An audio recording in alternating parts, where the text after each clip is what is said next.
this. We're dumb. Live in conjunction with Lock TV and Raw Live Studios. It's the Dames Marvs Show. With Frankie J.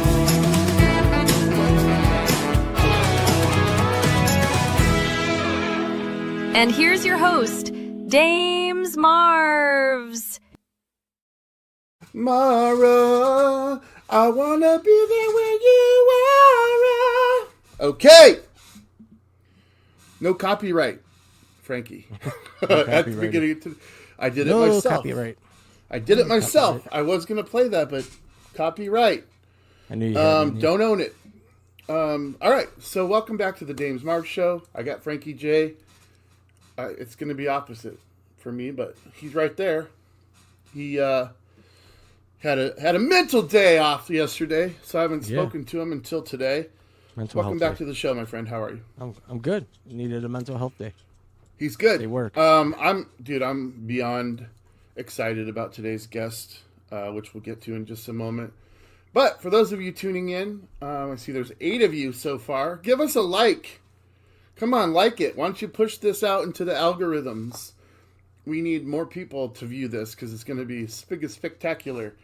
We got me, we got Frankie J, and we got, well, I'll tell you in just a minute who we got. But you probably know because you've seen the advertisements.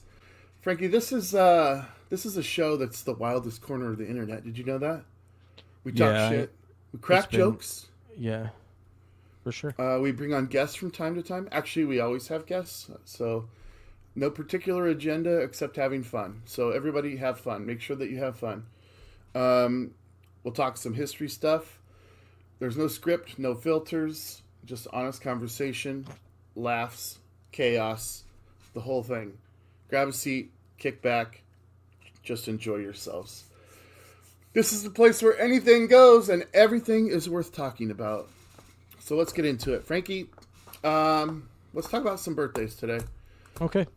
You know who I wanted to bring up first? You're going to tell me. How about some Joan Baez, the singer? She's 84 today. What's her one-hit wonder? One-hit wonder? Joan Baez? I'm just kidding. Fairly offensive. That's fairly She's offensive. beautiful. I like her. She is beautiful. 84. Wow. Happy birthday. Man, something is wrong with me. This one might be she's more closer to your age. This is do you know who that is? I know her face. That's Kate Middleton. She's royalty. Okay. I like her left eyebrow. She's Yeah, that's a nice one. I like her right ear. Now that we're talking about it, now that we're into it. Her nose is nice too. 43. She's young. And now we got the crook. Or he wasn't a crook. I don't resign, now I resign. Richard Nixon's birthday. Happy birthday, Mr. President. He passed away. He was born in 1913, but he passed away, Jeez. I think it was 1994. But Long January life. 9th was his birthday. Happy birthday, Mr. President. Rest in peace. Yeah. Crook. And then we got, you know who this is? That's Gilligan. No. I mean, well, Well, that is Gilligan. But do you know what his real name is? no. It's Bob Denver. This is Bob Denver. Of course it's Bob Denver. He was born in 1935. Passed away in 2005. Of course, most known as his role on Gilligan's Island. He played Gilligan. I love Gilligan's Island. What a weird show. Whose idea was that? Like, just Well, we it could was go. just We could have an entire episode. I where we mean, just talk about the show was confusing because if you have a mad scientist, genius, why can't they build a boat and get the hell off the island? Well, because But they could talk through coconuts. Gilligan foiled everything all the time. Okay, well, Do you know who this is? no. That is Jimmy Page. Oh, well, he's really old. He's 82, as a matter of fact. Still jamming. Still jamming, cramming and jamming. I know you know who this is. Oh, of course. Played in Okay. Oz. The It's original. J.K. Simmons. Yeah, played in Oz, one of the original HBO series. He is 71 years old today. Happy birthday, sir. Happy birthday. And then I think one more I got for you. Okay. Somebody I know. Do you know who that is? No. Really? Yeah, I don't watch a lot of TV.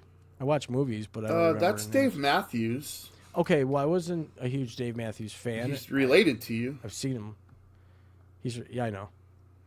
There's a lot of people that have my last name. He's related to you, so I figured you would know. Dave Matthews is 58 years old today. So happy birthday to those folks. I feel bad now because I like Dave Matthews. I've been to a couple of his shows and had a fantastic time. I'm just not one that follows him like I would Tom Petty. Well, to be fair, Do you I'm get putting you on. Yeah, I'm putting you on the spot, which I often do. Do you know what state this is? Wisconsin? It is not Wisconsin. Anyone in the comments know what state this is? Why do you do this? Feel free to take a shot. Can't Google it. What state is this? How do you Google that? You'd have to do a reverse. I suppose you just image pull up a search. map and go, okay, that's what it is, right? Oklahoma? Not Oklahoma. Remember, Oklahoma's got it's the. Yeah, I don't know. I know one of these days I'm going to show Oklahoma and you're not going to know it. And I'm going to be like, Probably not. every time you Looks guess like Oklahoma, it looks like a Midwestern state. A Midwestern state? All right, we'll go with that. It's not, but we'll go with Okay, whatever. that. You know what? We'll table it for now You have to.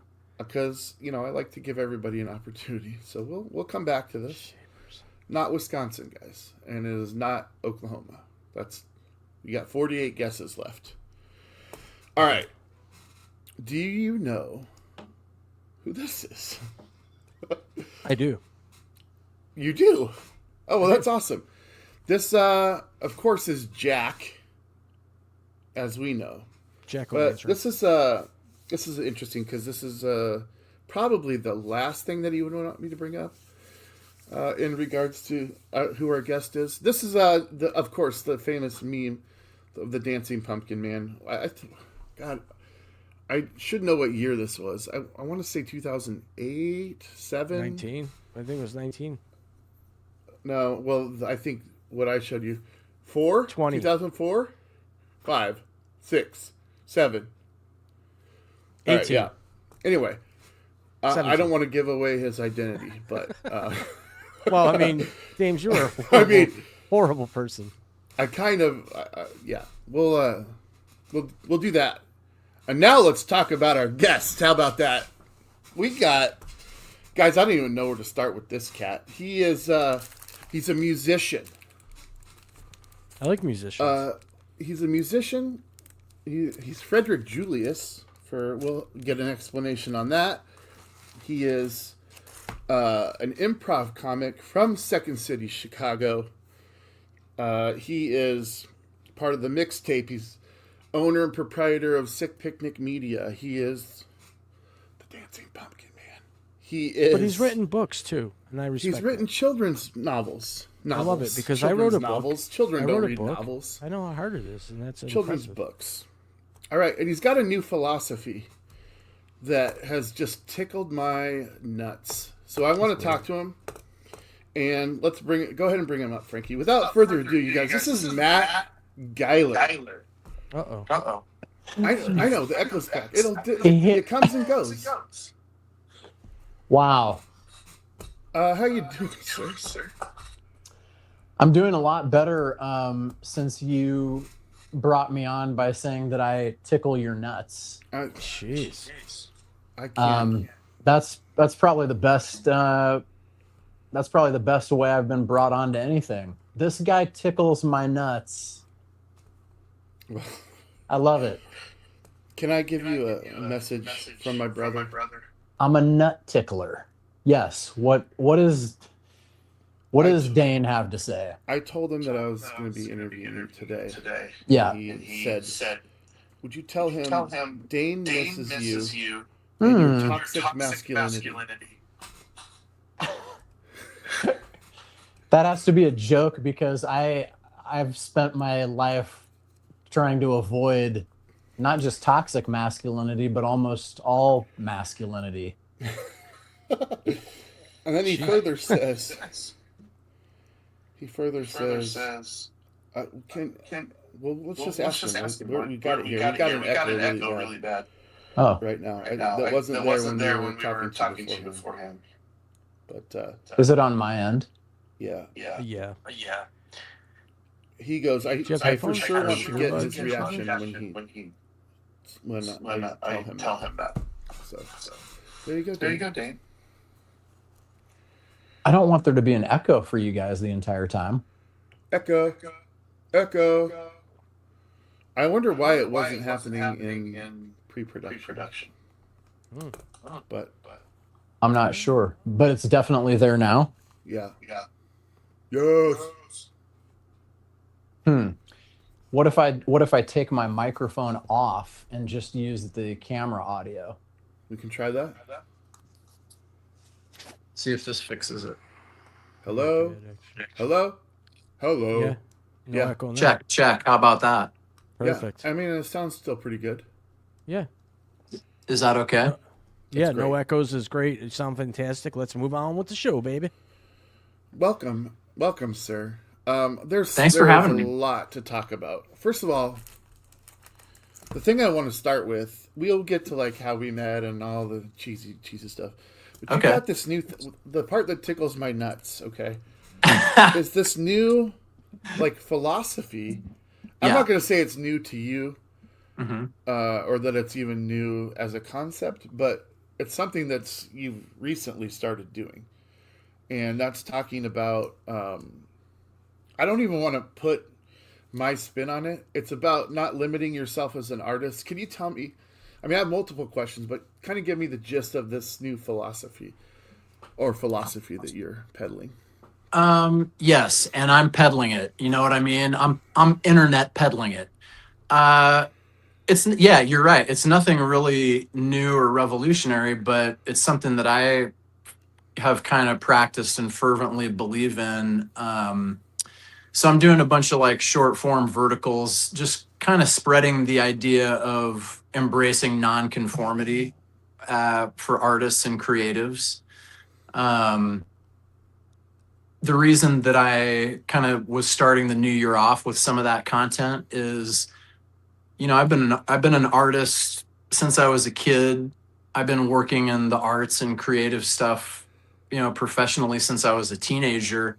And I just have always, to one degree or another, I always encounter a pressure to conform in the sense that, you know, like as an actor, you know, if you want to get considered for certain projects, you know, there's certain hoops you have to jump through. As a musician, there's always like the popular zeitgeist of like, hey, this is what's selling right now. And if you're not that can be kind of a weird headspace to be in as an artist, because it's like, I'm doing the thing, I'm expressing myself, I'm doing the work and writing the music, but you know, the popular definitions of like what success is don't seem to be adding up. So I don't know, I've needed to hear it, and sometimes I haven't heard it. So I was like, maybe it'd be a cool thing to just send a message out if people need to hear some reassurance that, yo, you know, how you're wired is okay. Your creativity doesn't need to conform to somebody else's template or idea of what a thing should be. The important thing is that you just trust your gut and make what you need to make, you know? Yeah. That's kind of always the side of the fence that I have come down on anyway. So I don't know. The idea behind it was just to send out some encouragement, you know? I don't want to act like I'm unique, but when I saw that very first message, yeah, I was like, fuck yeah, dude. And I know that everybody that has seen that since has been like, absolutely. And yeah, I'm at least as the artists, the people that are the conformers that are the ones wanting you to conform are probably like, oh, he's so wrong. But anyone that's got the creative like genome would be like, absolutely. And I'll tell you, the hardest one for me was And this is how I met Matthew Blevins. Is I stepped into the comedy clubs thinking that's the next thing I'm going to do, Right. and ultimately I did it once. I had a blast, but the reason I walked away from it is because I was doing like serious music, and it's like, how do you reconcile serious music career with like stand-up comedy? Like one of them is not going to get taken seriously, or the two don't. You know what I'm saying? Like, Yeah. and there's a lot, like, even saying it now, I'm like, yeah, that makes sense. It doesn't work, but you can't. I love the message, dude. I really do, and it just got my gears going because I do film reviews. We do a sports show here. We're doing this now, like variety, whatever, and I just thought, man, what a perfect guest to have anyway. But this new message that you're pushing. And I'm saying pushing because I've seen 3 or 4 different videos now. Yeah. With this message, and I'm sharing them every time, man. I appreciate it. But I also think that what you just said kind of made me think of this. It is important that I think it's important that you say it, but then for me, I think in the first video I said something about, it is a mantra kind of that I repeat to myself, is like, sometimes I mumble it out loud if I get in a really bad way, hey, take a breath, Matt, your creativity does not need to conform. It's just, you do you, relax and keep going. And I think there are stretches where like I need to repeat that to myself just to like finish the thing or, get the thing out there.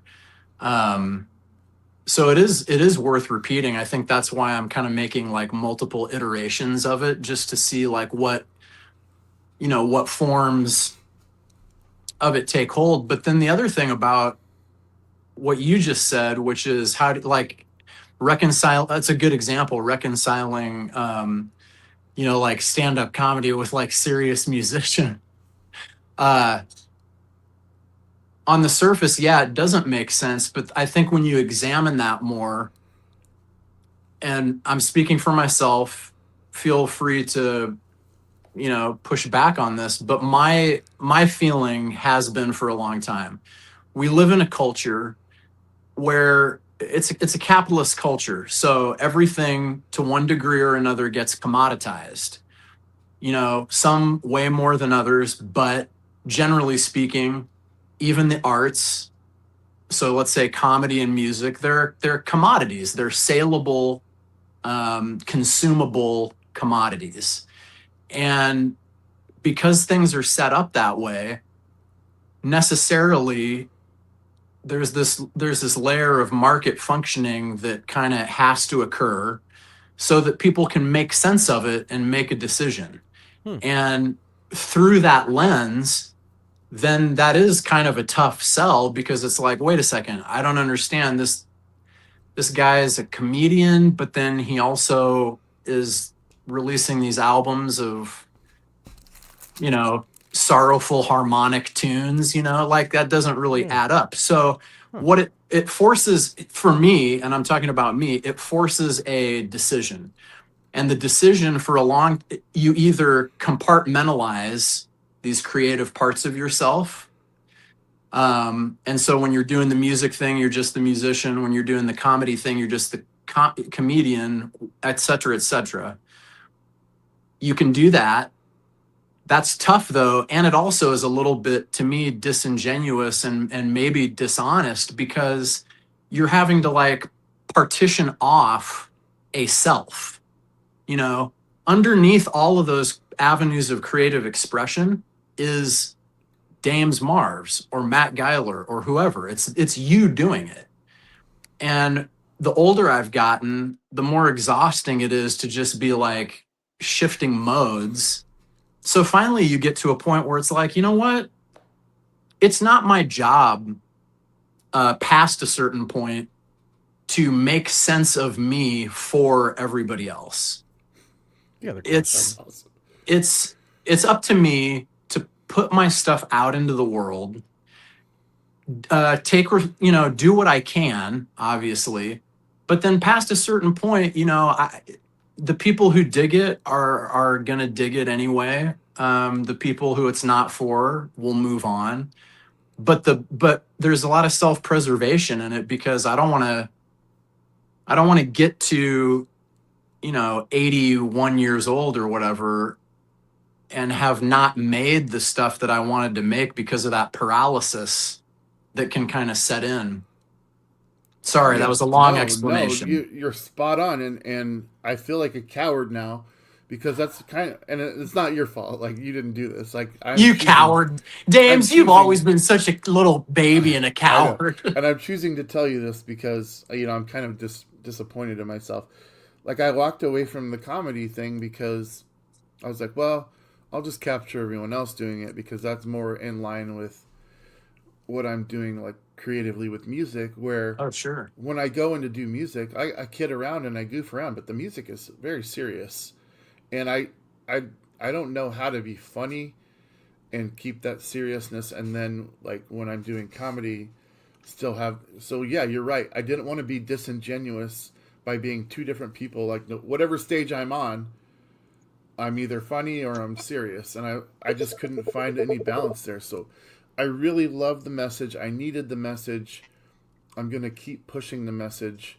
Thank you for explaining the message. And here's the thing, Matt. I imagined when I saw the first clip that I know that you have clients for which you do a lot of different various, like, animated things, and that it's not always like what exactly you want to do, because if they're your client, you kind of have to do what the client wants to do. And then I imagine you being one of the more ambitious people in music. I mean, this was what, like, your sixth album? Seventh. But okay. And so it's like, no. I know that this is a priority for you, Right, over what your client wants, but your client's the one paying you, and you're usually paying to do this. Right. So I was like, did he get to a point where he just snapped because of all the different expectations, and he's found this new thing? But I think you explained it really well, and it actually makes me even more happy and proud of you that you did it because you think other people need to hear it. Yeah, So, it was that was good. I mean, I think it's just kind of not a shot in the dark, but I'm a creative guy, and I realizing how often I need to, like, self-encourage, or how good it feels when somebody steps in and is like, way to go. I see you doing your stuff and making it kind of regardless of the consequences. My assumption was just like, oh, there's probably, maybe some other people out here who might benefit from that in some way. Frankie, have you ever felt like somebody's trying to stifle your different ways that you want to be creative? Okay, so I'm 47 years old. My whole life, yes. So this resonates with you as well. I mean, shit. I mean, look at, if you want to give you an emotionally honest answer, as you would call it, I have been tortured, judged, chastised, whatever words you want to use to describe, put out of the circle, because I would either be truthful or see things that could be done in an easier way, more efficient way, to make things easier for everybody around me. This is going back into when I was in restaurants or whatever job I might have done. I always found a way and saw a more creative way to make it more efficient, so that us as employees could all be happier.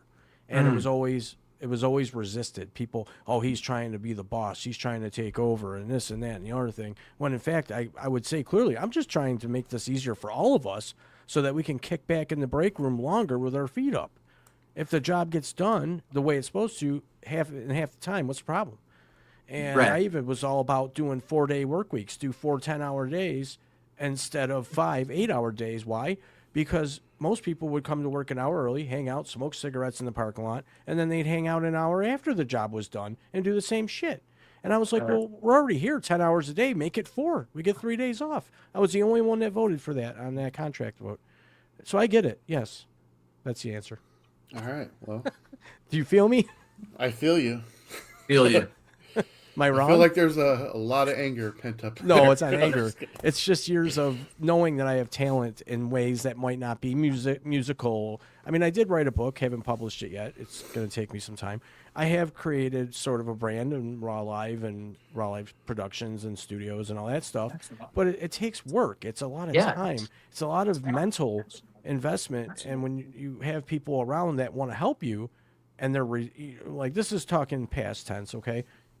They want to be a part of it. They want to be part of it, but they don't want to be part of it.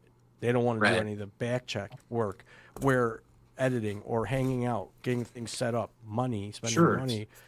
So yeah, I've felt this resistance my whole life, but I think as time goes on, like Matt had said, you get to a point where you're just going to do it the way you want to do it, and whoever takes it, and who doesn't, whatever. It's a free world, man. You don't have to like everything. I don't need everybody to like me or like my product. If they like it, they like it. If they don't, they don't. For sure. Yeah, Frankie, you can't publish a book while you're doing the Dames Marv show. You just can't. Why not? Oh, cool. I want royalties. Let's go ahead and shoot the whole philosophy right in the face. Unalive it. I like how you just turned into like a total overlord. Right? Yeah. No, to be fair and clear, I've never not been an overlord. What? Never Really? not been an overlord. I mean, I All can. right, so there's a lot to talk about here, but I want to talk about some of the things that we haven't really talked about before. Okay. And I know that I want to say you're the owner, CEO of Sick Picnic Media, which is a company that you started with your wife. Yeah. Where am I on that? Is that good? Tell me about what that is and what you guys do. That's absolutely correct. So Sick Picnic is here's how I describe it. Sick Picnic is a boutique 2D animation and music production studio that Jen and I incorporated in 2016. Probably the largest. There's two halves to it. There's like a client-facing half where we do animation for clients, and then there's like a studio side, and it kind of is also the umbrella for like studio projects that are more creative, personal stuff that we like to do.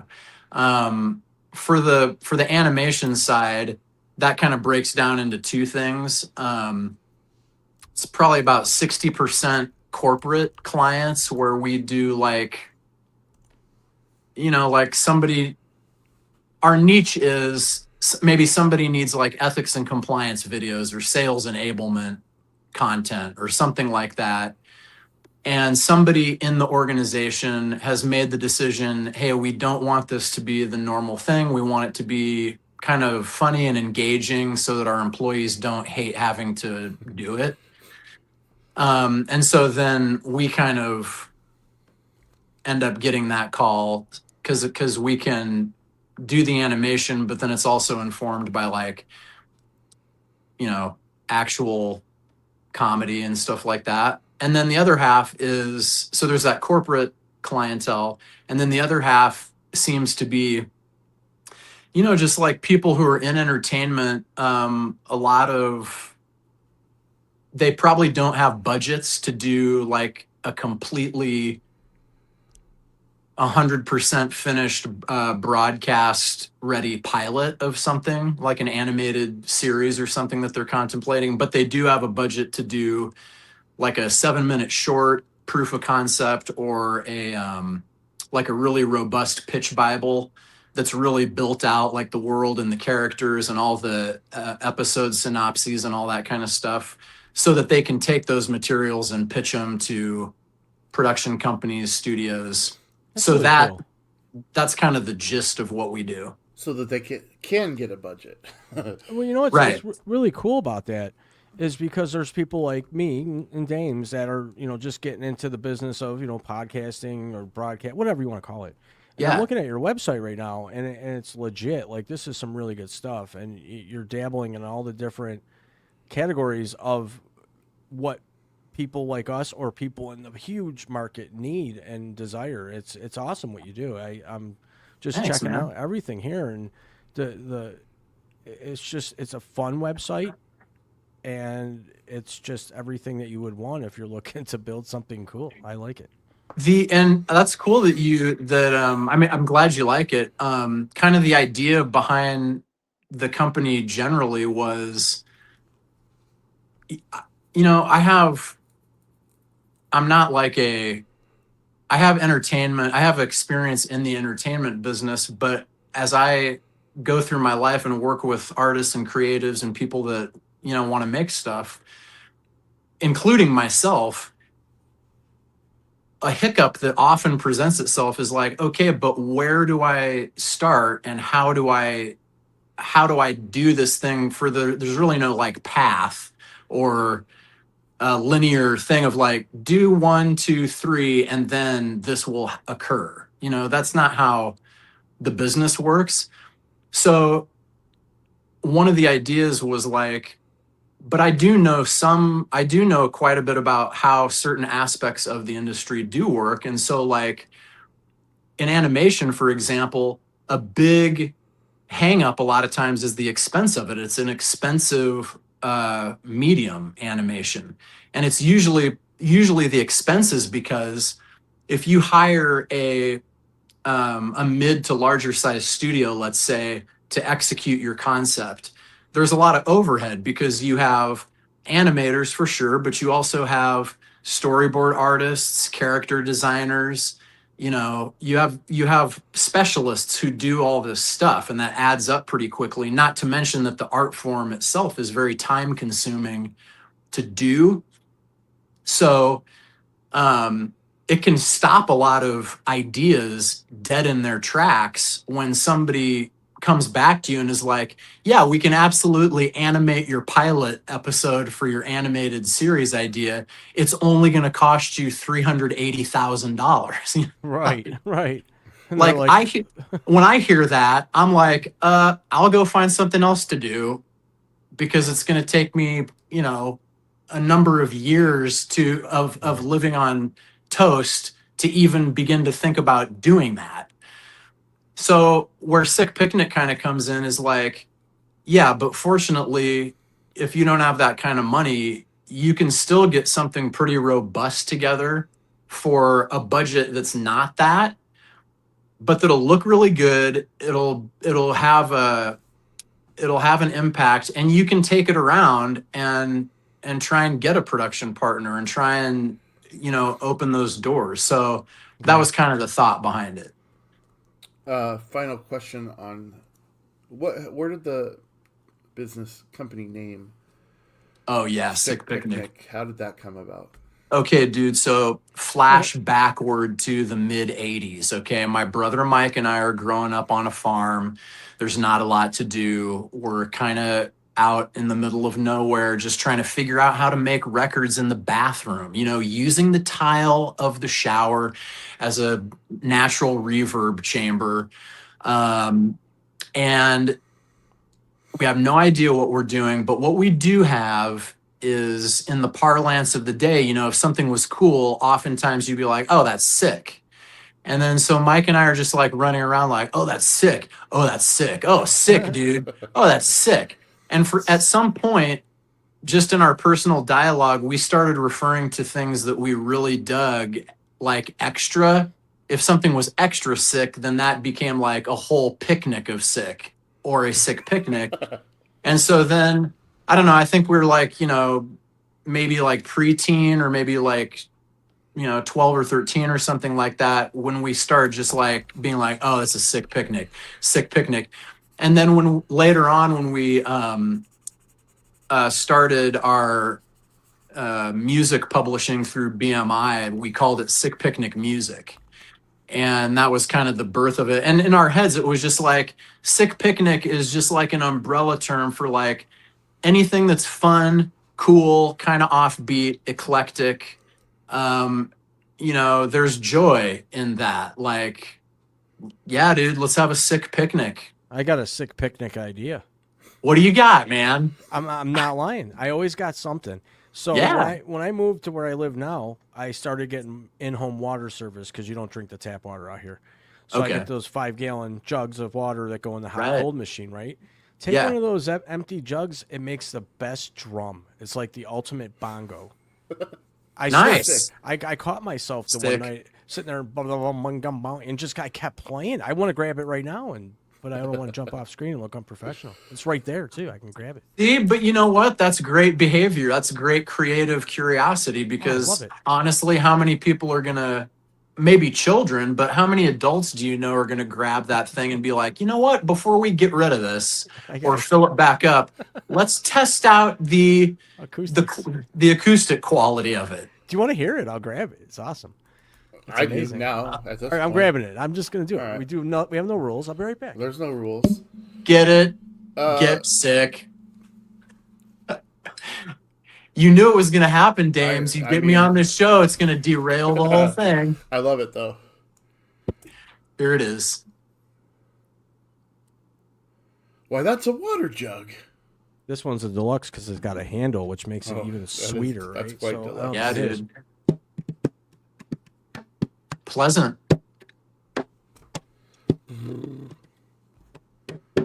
I love this thing. Can you I like blow it in the too. one side and make a?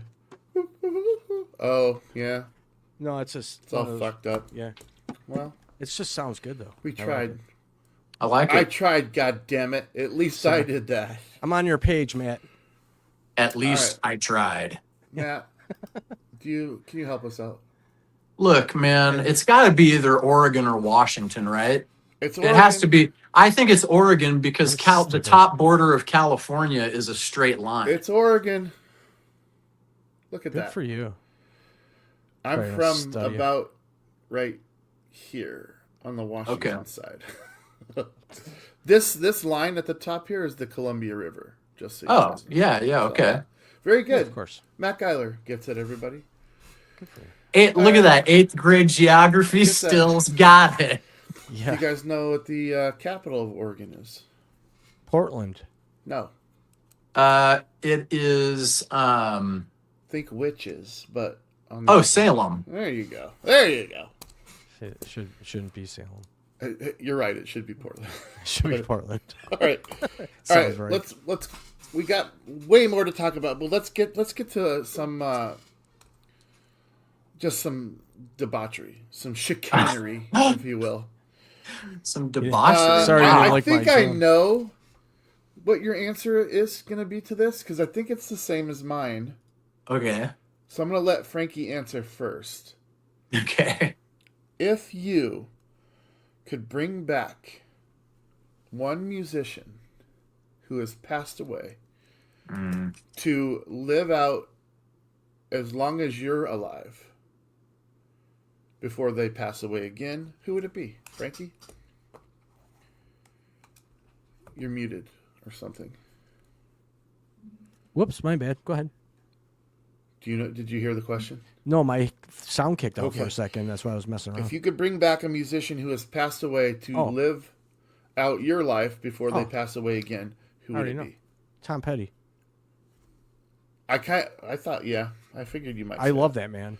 Tom Petty. Well, I do. think based on what I said earlier, Matt knows who mine is, and I throw it to you. Do you not feel obligated? I just think maybe we're on the same page. But go ahead. I think maybe we are too, but I'm gonna, especially this year, of course, I'm gonna say Brian Wilson. Yeah, that's mine. And here's why. Like, he was not like some miserable schmuck. He was still making music Right. at a high quality. Like, I wouldn't say like, I don't know, who's somebody that passed away that was not making music anymore. Like, I would leave those people alone. But Brian Yeah. Wilson had so much more in him.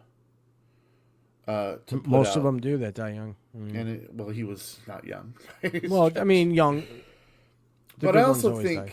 Matt, do you think there's something to when the love of your life passes away that you don't necessarily stay too much longer, especially when you're elderly. Is there something? Oh, to yeah. that? I mean, I don't know. I don't know how you quantify it, but I mean, stories like that all the time. I know a lot of people whose parents or grandparents or something, they've been coupled for a long stretch of time. And so it seems to me anyway that there's kind of like an intertwining of soul to such a degree that it's like, this what especially if you're at the kind of the ending phase of the human lifespan. I think it'd Yeah. be pretty easy to just be like, well, what's left really? You know what I mean? Well, yeah, and the example that I'm giving obviously is Melinda Wilson passed Yeah. away in Yeah. January of 24, Right. and then Brian made it to June of 25. So, Yeah. I mean, that's I don't think that I think there is something to that. You know, your soul just Mhm. kind of breaks a little bit, and that hurts me even more to think that knowing the torture that he went through in his life anyway. Mm. That he had to have any more after he found the love of his life. Sure. Sure. So let me just plug it. If you have not seen Love and Mercy, you owe it to yourself to go and check it out. It's not a perfect tale, but if you don't really know anything about Brian Wilson and the history of the Beach Boys, it does a pretty good job of explaining. All right, I Matt. saw the Beach Boys live. Did you? Yeah, when I was a Did you young see kid. Mike Love and the Schmoes? Yes. Or did you actually see the Beach Boys? No, I saw the Beach Boys in Buffalo. With downtown Brian Buffalo. Wilson? Yes. Way back in the day. I was young. We'll 90s. fact check you on that, Frankie. We'll get to Well, I fact check maybe you. I don't know. Maybe I was young though, so I don't remember the names. But well, I that's saw okay. them when I was super young, and I'm 47. And I mean, I'm they talking. definitely played together during your lifetime. They definitely did. then it was them. Okay. What was Matt Geiler like as a grade schooler? Um, Matt Geiler was pretty busy, and the busyness could veer from it could veer into kind of getting in trouble. It kind of depended on where the energy was kind of directed, I as a little kid, I was always like making stuff. I was always wanting to make stuff, trying to make songs. I wrote a lot. I wrote a lot of plays. I roped my reading groups into doing these plays in our grade school. I was, we had a handy cam at home. I was trying to film stuff. I was always writing stuff. Doing voices, doing characters. Kind of, I don't know, kind of the same stuff I do as an adult, but just in a way where I needed a lot more help and a lot more encouragement and a lot more direction. And sometimes you would get lucky. Sometimes you'd get like a teacher or something who was really like, oh, I know how to funnel this in a way that's not going to disrupt the entire class and also, be good for the kid. And then sometimes you would get a situation where it was like, sit down, be quiet. I don't want to hear any more about this. And if it continues, Yeah. I'm sending you to the principal's office. So I don't think I was a lot different at the core. I just think the little kid version of you is so much less self-conscious and less self-aware that it's all spirit, it's all play all the time. So that was me as a kid in a nutshell. And then I think kind of woven in there somewhere, I think because of my because of things happening at home, because of my home life, I think there was also like a thread of kind of sadness, longing to get to another place. Like this isn't going to be the end of the story. There's some other place that it's not here, it's not now, but it's over the hill or on the horizon or something that I need to keep moving toward that's better. So there's also a little melancholy wrapped into that, ebullience. So you're actually leading the conversation right now in Am I? in the direction of what questions I ask, because you brought up something there that I want to address, and that was you said, and I just find this so fascinating because it's not what I know at all.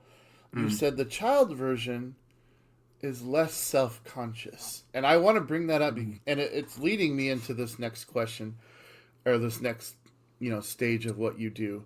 Yeah. I've never known any version of Matt Geiler to have any problem with being self-conscious. Go ahead, Frankie. I see that you're having issues. But when you, because I've seen it, man. I've seen, and I'm going into mixtape right now. Okay, that's where Okay. that's where we're going, because Right. mixtape you would have to almost have the ability to turn off any amount of being self-conscious because of just what it entails. Yeah. It's impossible to do that and have a conscience of any kind. So for the people, can you tell, so that they know what we're talking about if they have not experienced this, can you tell people what the mixtape is and how it evolved? Because I know that you did, well, we can get through that. You did, the Second City Chicago, which you learned about improv. You went on, I know you've never done the televised version of, what's the show? Whose Line Is It Anyway? But Right. you've done live performances of that with those people, Yeah. including Laura Hall and Colin Mockery and Ryan Stiles and Wayne Brady. Yeah. Like, you've gone toe to toe with these people. I wish there was some televised version of that, because I'm sure that you smoked them all. But tell us about mixtape. Tell us about mixtape, and then tell me how. Because I've seen things not work for you before. Yeah. I've seen an idea where you're like, well, I God damn it, I did my best, but and I don't think the crowd really notices. They're like, that was hilarious, or I couldn't do that. At least if you're watching it, you respect it. But go ahead, tell us what mixtape is, and we'll go from there. Mixtape is just a live musical improv comedy show. It's about an hour long, and I create a mixtape with a live audience via, they throw out song titles. I've never heard them before because they're just making them up. And then I improvise those songs in the moment off the top of my head to music that whoever's running the sound has curated, and I don't really know what they're going to play. I would love that. That's great, dude. I get the song and I'm hearing the music for the first time, which also makes for a lot of chaos because, like somebody will yell out something that sounds to my ear like a ballad or something. And then I'll be like, oh yes, it's a love song or whatever. And then all of a sudden trap music starts playing and I have to, somehow justify it or pivot it. So it's a really like eclectic kind of a hour musical improv set. It is something that I was trying to get pulled up so that we could play a little bit of it, because I have about 2 hours of it on this drive. Oh, man. I will be getting it out so people can see it. In fact, the show that I mentioned when Blevins was on, we talked about a show called Comedians that I've been working on for several years. And it's near completion, but it's on this drive that I can't take anything off of right now. So that's the only holdup right now. This drive is dying. But I will get that out because some of the things, it was my favorite. And just the best part about it is just watching the other people reacting. I think that's some of my favorite footage is the people that I've got reacting to this. I mean, it is chicanery. Let's be honest. Yeah. It's buffoonery. It's Any, anything. It's madness. Yes. but to your point, I mean, in that moment, in that little 1 hour section of time,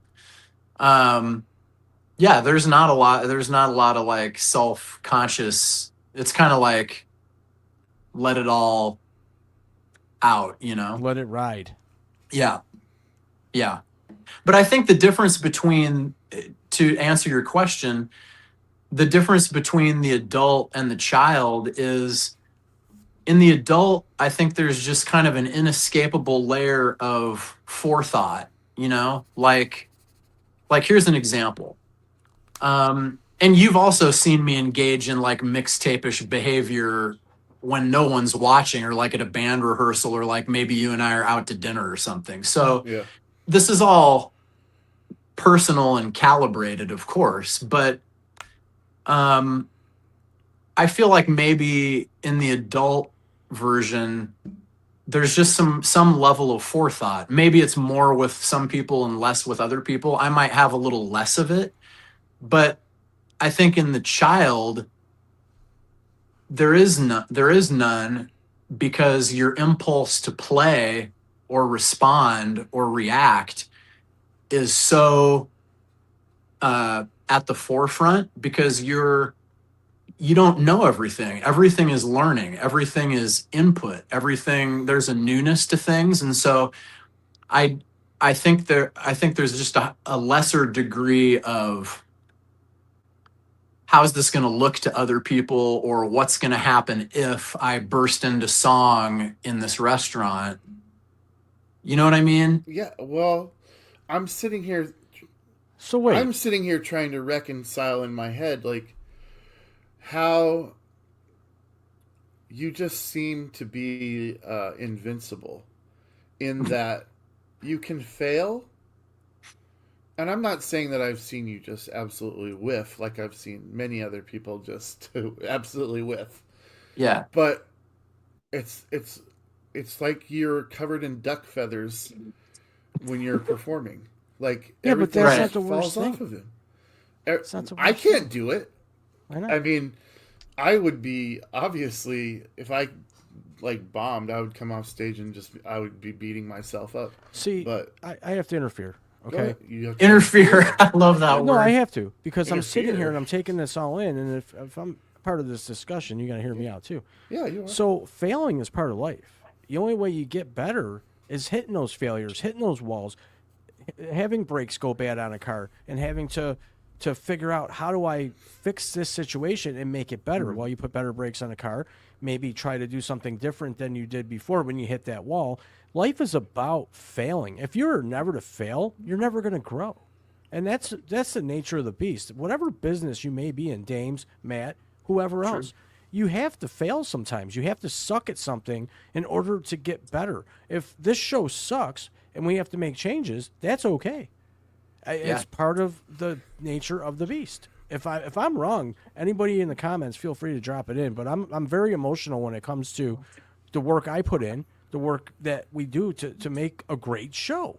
It's not the easiest thing to do, but it's a challenge. And if we fail, we get up, get back on that bike, and get going again. Just take a left this time. I don't know. No, I agree Yeah. with you on everything you said 100% with the way it no is. buts. No buts. The only thing that I would say is what I'm talking about with this guy. Well, we're not talking about. I was talking in is general. You would never Oh. know. Like, he doesn't waver in any of it. Well, you're humble. It's always Strong. I ruled. I owned it. Like, Yeah, but it's you amazing. know what, Matt? It's amazing. By you showing resilience, and most importantly, vulnerability.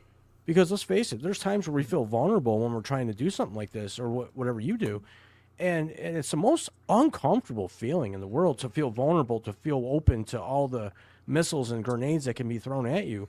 But if you stand your ground and believe in what you are and what you can do and what you've been doing and what you can see in your future, that's what makes you keep going. That's what keeps the clock ticking, in my opinion. Sure. Yeah, I would agree with that. All right, can I ask you? All right, here's a question for you. Have you ever had a moment where you're like, "Fuck"? Yes. I remember every day. Many. And how is it that you're able to not show that to anybody? Because he's humble. Well, here's one that I'll give you an example of one that has. I mean, this happened. Gosh, this would be almost 30 years ago now. But after college, I moved to New York for a while, and I was doing my acting. I was in an acting conservatory in New York called AMDA. And I was in the studio program there, which was an acting program that was oriented for film and TV. And I wasn't there very long. One of my instructors was like, you'd really probably better be served, doing an MFA program, Master of Fine Arts, doing like an acting program at, like one of the big schools. And she had a friend. This is why this is an epic fail. To borrow a term from 2012. It was a sick fail. Yeah, it was the sickest. But she reached out on my behalf to a friend of hers who was in the on the faculty at Yale School of Drama, and she made a personal entreaty to this person. She was like, "You gotta see Matt, you got to audition him. He'd be perfect for the program." I didn't know if that was what I wanted to do, but it's Yale School of Drama, right? Yeah. Yale. I went in and I did what I still will tell you is the worst audition of my entire life. You had to do two contrasting pieces, like a classical monologue and something more modern, so everybody does like a Shakespeare and then, maybe something like a, Tom Stoppard or Sam Shepard or something like that for the modern thing. And it's supposed to show your range as an actor. And I just blew it. I mean, I was nervous. I was kind of unsure of the path that I wanted to do it anyway. I felt like despite the personal introduction and the sales on the front end of it, I felt like, this is Yale. I don't probably belong here. And I went into this audition, and as bad as you think it could go, it went worse. It was the actor's nightmare, because not only did I blank. So I'm like I'm in front of this panel of 3 people, including the head of the school, in the lab theater.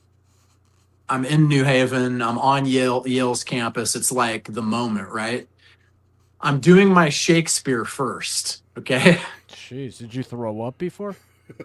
I would have. I was very like wound up and tight and not loose at all. Got you. So I start doing the thing, and it was definitely like, as I'm speaking in my head, I'm like disassociating, like almost from my body. I'm like, what am I saying? Like there's this inner monologue. There's no integration. I'm speaking this soliloquy from Coriolanus, but in my head, I'm like, what are you doing, dude?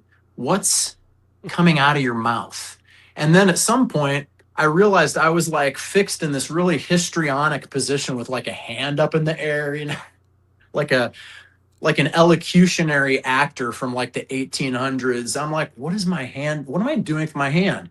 And it was this cascading thing. And then finally, as I'm looking at my hand raised up into the light, I stopped talking. I don't know for how long, a really awkward pause. I look down at the people who are adjudicating me. All of them have like their hands over their faces.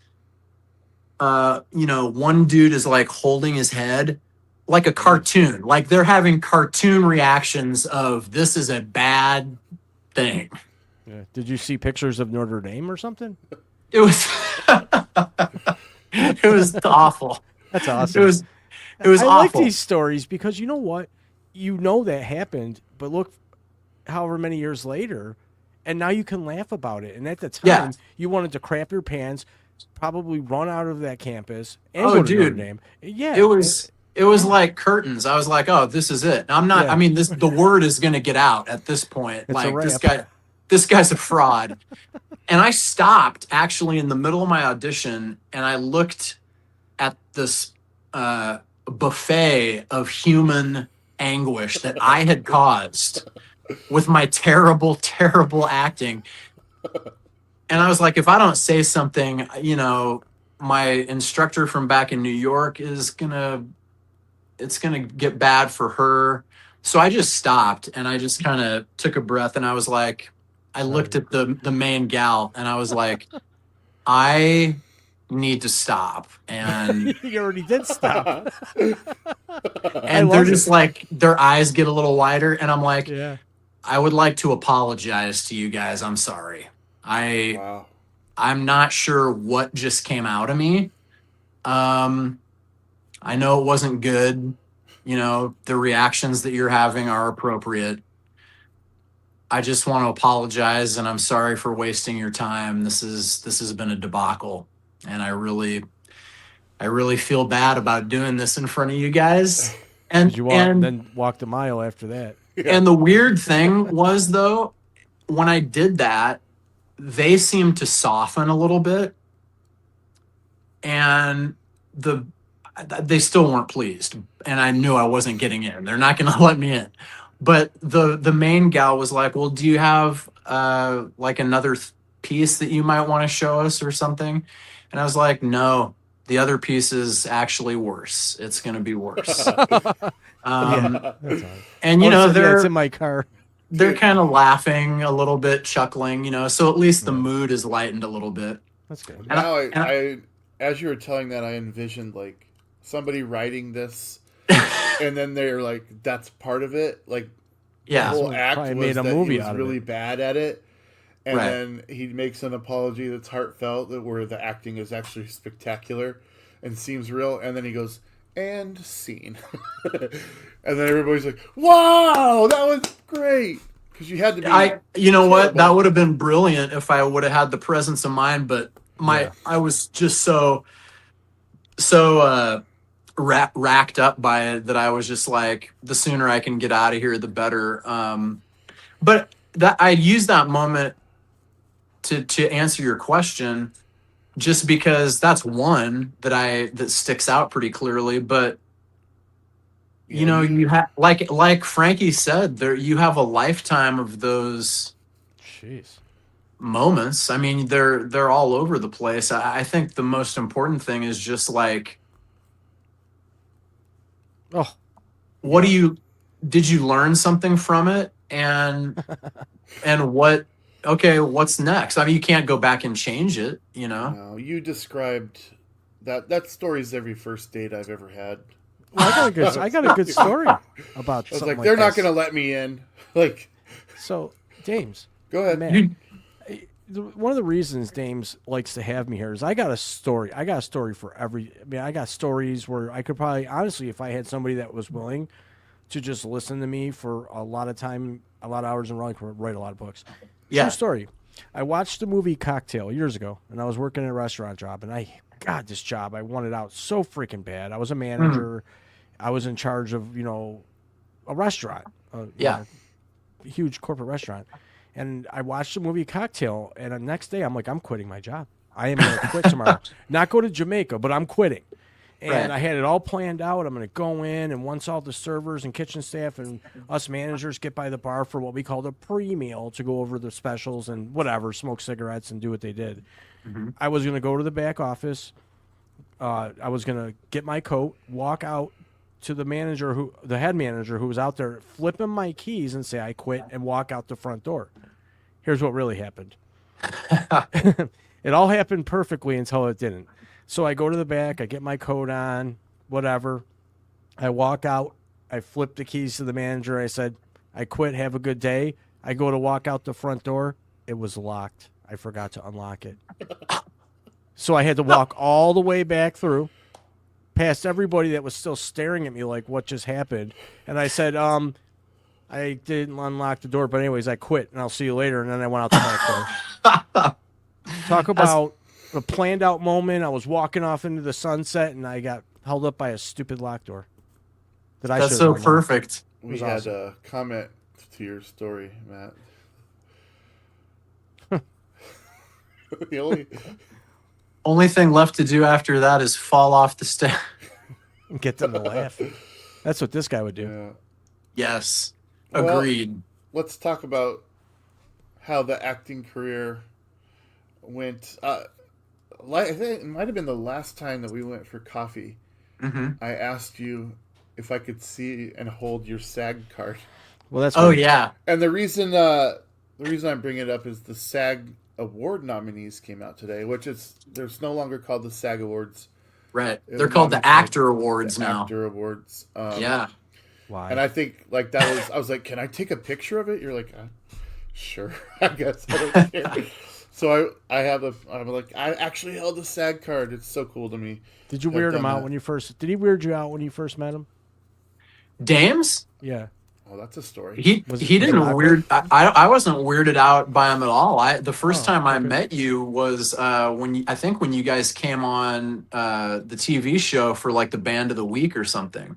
Correct. Back in Kilbosby, and because we used to have these local bands on every week to do a couple songs. Oh.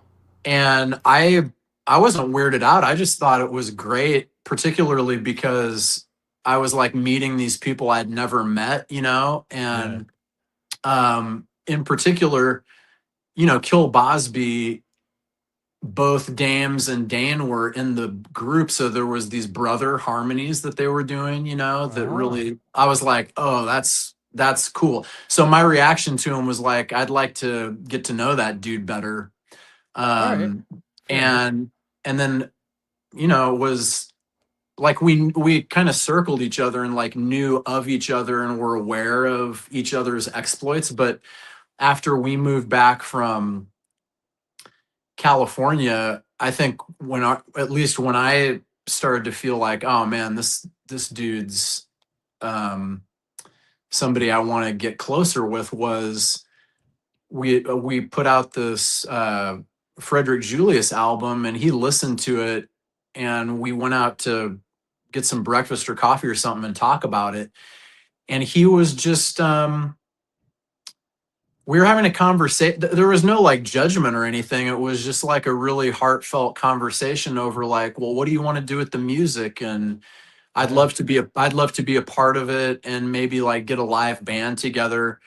And I don't know. So the relationship kind of started like that. But as we started doing that project, I don't know, we just had a lot to talk about. And I think you can stop me if I'm wrong, Damon, but it's just similar sensibilities and kind of similar thoughts about creating and writing, and I don't know, just how to be a human. So no, it wasn't ever intimidating. It was more like, oh, there are people like this out in the wild. Yeah, well, yeah, I guess my joke kind of went bad there. No, I was terrified, and I spent years running away from he chased me all over Omaha. Finally, he beat me into submission and he's kept like trying me in to his hug basement. you for a selfie. No, Yeah. Dames and me, the way we met was really weird too. So, if Dames wants to tell there that it is. story, he can. There it is. See? This is Yeah, 2008. This is Dude. Matt right here. As a very groomed and handsome anchor for this news program. Here's a Dude. younger me with hair. Yeah.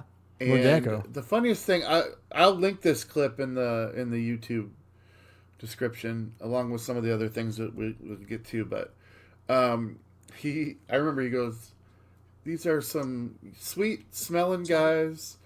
They're intelligent rockers with a point." And I'm like, this guy's so full of shit. But then we went on and we do like like 30 seconds of our song, and yeah, this is like a 4 minute clip from television that's still on the internet for some reason. Nothing ever leaves the internet, James. It still lives. So that's Yeah, my little the only thing brother. it does. And the funniest part about this video when you guys watch it is the drummer right here with the Pacific shirt, and then the other guy on the other side, the bass player. They're just standing there with nothing to do while we're singing this song, and it's the most awkward thing that you'll ever watch. They kind of start clapping a little bit with the rhythm, and they like don't quite know what to do because they have nothing. They're usually playing an instrument, and they're just on camera while we're playing, and it's the most awkward thing. Well, the entire setup was awkward because our budget for that show was about $96 a month, and it was understaffed. I mean, it was kind of like, yeah, come in here and see if your band can navigate our absolute lack of technology. The lighting's good. We did have You some have the decent real lights. studio lights. I mean, so For sure. that's a good segue from Frankie. Way to go! Way to bring us meeting into that, because I had it on here. I wasn't quite sure when we were going to talk about it, but at this station, KXVO, that was like a. Can you explain what KXVO was to locals in Omaha and anyone outside of Omaha? KXVO was the CW affiliate. Now, in that photo, you see that it says 15 the WB. And what happened while I was at the station was that the WB and UPN merged and created the CW. So KXVO was that affiliate station. And for a brief amount of time, it was just a little under a year, after I had graduated from Second City in Chicago, I became the anchor of the 10 o'clock news That's awesome. program I love that. on the CW affiliate. The only thing was, this news program was a half hour of maybe a minute and a half of pop news. Yeah. And then the rest of it was absolute madness. I mean, it was like weird sketches, video bits, bad interviews. And then it did have weather, and that made it even weirder because it was like, what is this? Is this trying to be a legitimate news show? But it seems like the news show has been taken over by like, punked, or like a more inept version of Impractical Jokers or something. It was nonsense. And it was that way. You know what though? That's pretty sweet. I'm having some sound issues again. I gotta drop, guys. I'll be right back. My sound is off. It was that way because there was no oversight to it. There was just like 4 people on the show. So it you guys resulted were the writers, in things like producers. this. You were the writers, producers. Yeah. And what experience did you have that gave you any right to do this? I had the experience of, I think actually what got me the job is I had a ton of on-camera experience doing like commercials and industrial film type of works where I had done a lot of teleprompter work. Yes. And they were trying, this is true story, Brian McFadden, who was the host before me, and he was a VJ on MTV. He's also from Omaha. Really? He hosted Total Request Live after Carson Daly. Wow. He came back to Omaha. He was between gigs, and so he was hosting this news program. He did it for maybe like 2 months. It's up in the air as to whether he quit or got fired, but I followed in his footsteps. I was the next one. And during that interim time, they were trying to fill it with like anybody they could find. And the problem that they were running into was nobody had experience doing teleprompter, like, reading off of a teleprompter, but looking like you weren't reading. And so I think that's how they said, okay, this guy at least knows what he's doing with a teleprompter. So I think that's how I got it. But I didn't have a broadcast journalism background for sure. That's... I had a improv and sketch comedy background. And who are the other players with you? There was The other Taylor's... Taylor Stein was the producer, and he was, producing and stacking the show and writing a lot of it. And then there was Kyle Beneke, who was the main camera guy. He also was more famous on the local music scene because he was the lead singer / throater of a Christian scream metal band called System Failure. Yeah, I remember System Failure. And then there was Jeff Van Roy, who was an actual broadcast journalism major who had kind of just landed in Omaha from the University of Kearney.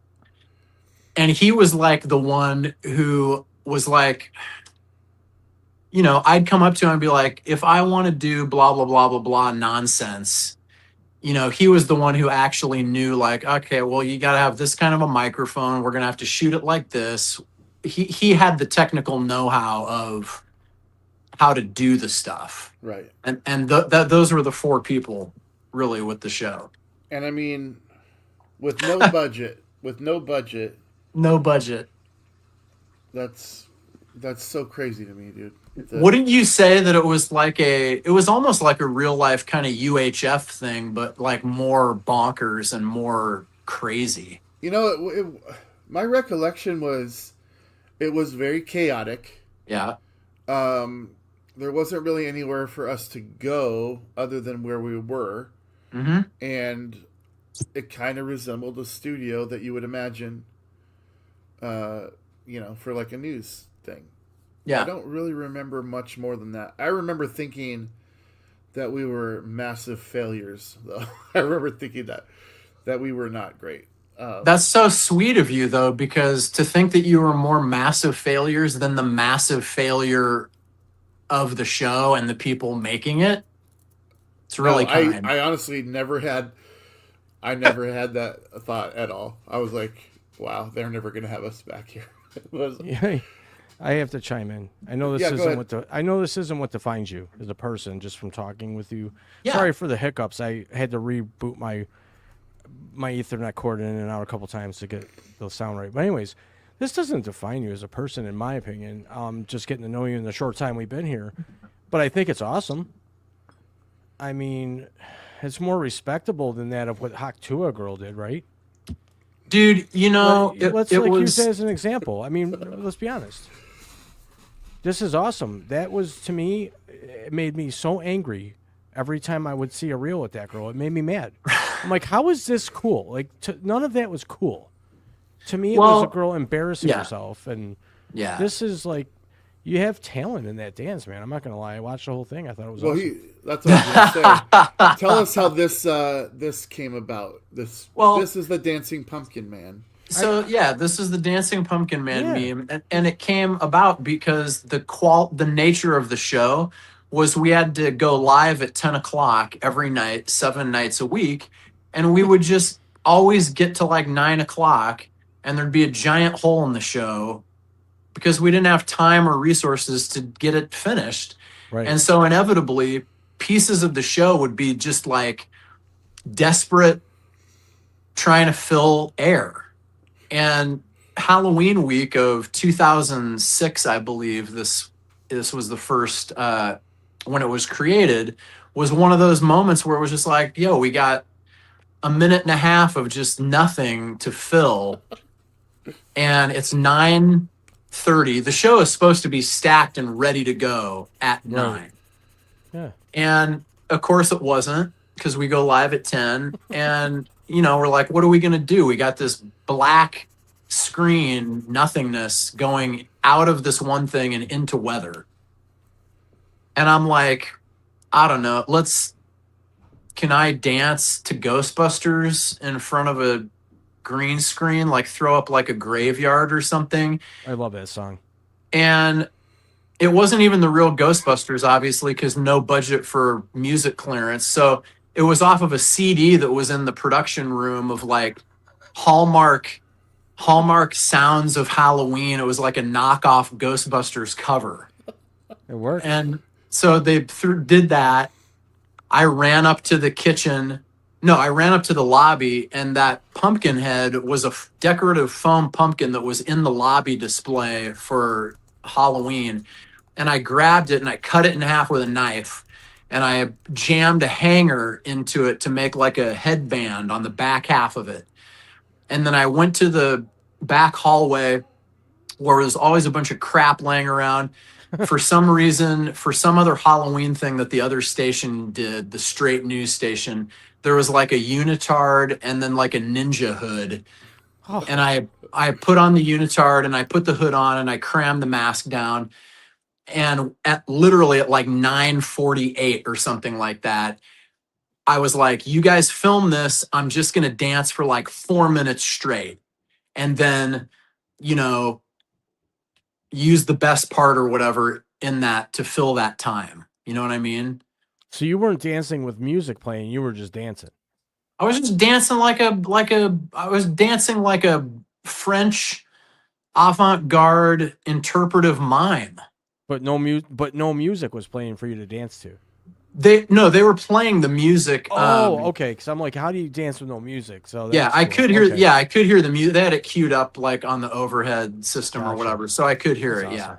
Yeah, but then when they went to go produce the piece, they dropped in the track, and so it sounded a little better. And then I ended up using just like the first minute and a half of it or whatever. It's amazing. So how did this go viral? chaos. How did this become a thing? It went viral because it sat on the station's YouTube channel for 3 years.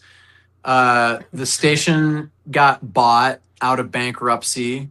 The program was canceled. I moved to Los Angeles. Stein moved to Minneapolis. Everybody went their separate directions. And then in 2009, out of nowhere, some guy on BuzzFeed just discovered it by chance, just scrubbing through the internet. He found it. He did a post on BuzzFeed in 2009 for Halloween, and the title of the post was like, "This is the greatest Halloween video in the history of the internet." Oh, And he just he linked to the video, and so that's kind of how it got its initial traction. And what happened as a result was it got it had like 127 views, and then overnight it went to like 80,000 or something like that. jeez. Good for you. And so it started to get shared. And then that started this thing of like every year around Halloween, people would like share it or reference it. And so two things would happen every year around Halloween. One, everybody'd share it. And two, some new outlet would call up trying to get to the bottom of what the hell this thing is. Why does this exist? Why is this? And so over the course of from 2009 to maybe 2014, 15-ish was like this 6-year period of gradual seasonal bump. And so I think that's how it became what it was. And then in 2017, I did America's Got Talent as the character. And I watched that. that kind of widened it a little bit. So yeah, it's just kind of been this slow burn, this gradual thing that people are like, here's this meme that gets, comes into the consciousness every Halloween, I think. It's awesome. Did you have to now when you went on the AGT with this? Did you upgrade the mask a little bit and make sure it was more maskish versus? It's the original mask with the Really? hanger. It had to be. It had to be. You couldn't do anything. Yeah, but some people would, put a last. Someone would have switched it, but It is a different unitard because the original unitard had no hand Sparkles. coverings. Yeah, there was no sparkles on the first one either. True. Yeah. And Noticed so it's a little different situation there, but yeah, same mask. So So cool. How See, did- I okay. think it's cool, and it's not in any way other than it's just something different. It's unique. Yeah. Your gut told you to do it, and you did it, And I don't. Hey, like I said, it's not your defining moment. It's great. I would love to be that guy for a minute. I'll be Pumpkin Man. I'll go up there. You know, like So there's a couple things from this I want to talk about, but normally when somebody has a talent that they want to do on the show, they go and audition. Right. You didn't have to do that. No, because they called me 3 different times to get the Dancing Pumpkin Man. And the first time I spoke with them, I believe it was like 2000, it was 10 or 11. It was in the early version of the show. A producer called and was like, Dancing Pumpkin Man. And I was like, I'll have to check with him and see if he's open to it. And I was trying to make a joke. The producer did not think it was funny. Obviously, she was annoyed because she's got to do a show and this is a waste of her time. And she was like, well, if you talk to him, can you give him my number? She was not pleased. The second time they called was like 2 or 3 years later. Same kind of ask. You know, they want these kind of what the fuck moments to put in between the real acts. And that was their pitch that time, was like, you know, we want it to be this crazy viral thing that happens in between, you know, some more serious stuff or whatever. Yeah. And again, on the phone, I'm trying to make a joke. It didn't land. I was like, listen, the Dancing Pumpkin Man is not some circus sideshow freak to be trotted out and laughed at.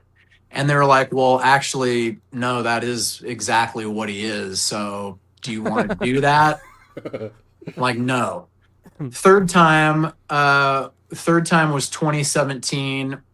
And the guy, I don't know why. I guess maybe it was just like, slow season, nothing to do. Is this ever going to end? So I kind of went for broke, and they're like, Dancing Pumpkin Man. And I'm like, well, the Dancing Pumpkin Man is SAG-AFTRA, so you got to pay my day rate and give me, you know, the breaks and craft services, and I'll come on. And they were like, okay, cool. Yeah, we'll do it. That's unbelievable. And I was like, okay, then are you guys going to fly me? Because at this point, you know, we had just moved. I think we just moved back to Omaha and built a house. And I'm like, yeah, you have to pay my transportation and fly me. And they're like, okay, fine. And I was like, okay. And then when I got there, I was like, Dancing Pumpkin Man has to be able to do like some improvised back and forth with the judges, you know, a little banter. Yeah. And they were like, that's cool. So I don't know. It was actually kind of a cool experience because they weren't really trying to box it in. They were just like, we'll just see what happens, which is also kind of rare for a show like that. You know, each act has a story producer to kind of frame up the act a little bit. Right. But they were really chill. They were like, what are your ideas? And I would be like, if Dancing Pumpkin Man gets to the second round, can he be wearing a unitard within a unitard that's encrusted in jewels? And they're like, absolutely, dude. Great. So I think it just came down to the people. Uh-oh. See, there's something wonky with the internet today. It's the internet. So while he's figuring that out, guys, I will post the links to both of his AGT appearances on the YouTube description. But the thing that I found most hilarious about these performances was he calls Simon Symes. He goes, yeah, I watched it. It was Howie is like, that's basically the reason that you moved on, is that you called him Symes. But she goes, I think it was Mel B that said, oh, I saw it once. I don't think that I need to see it again. And he goes, to be honest with you, super valid reaction, which I think is hilarious. All right, you can bring him back up whenever you want. And then the second time he shows up, are you going to bring him up? I tried. Sorry.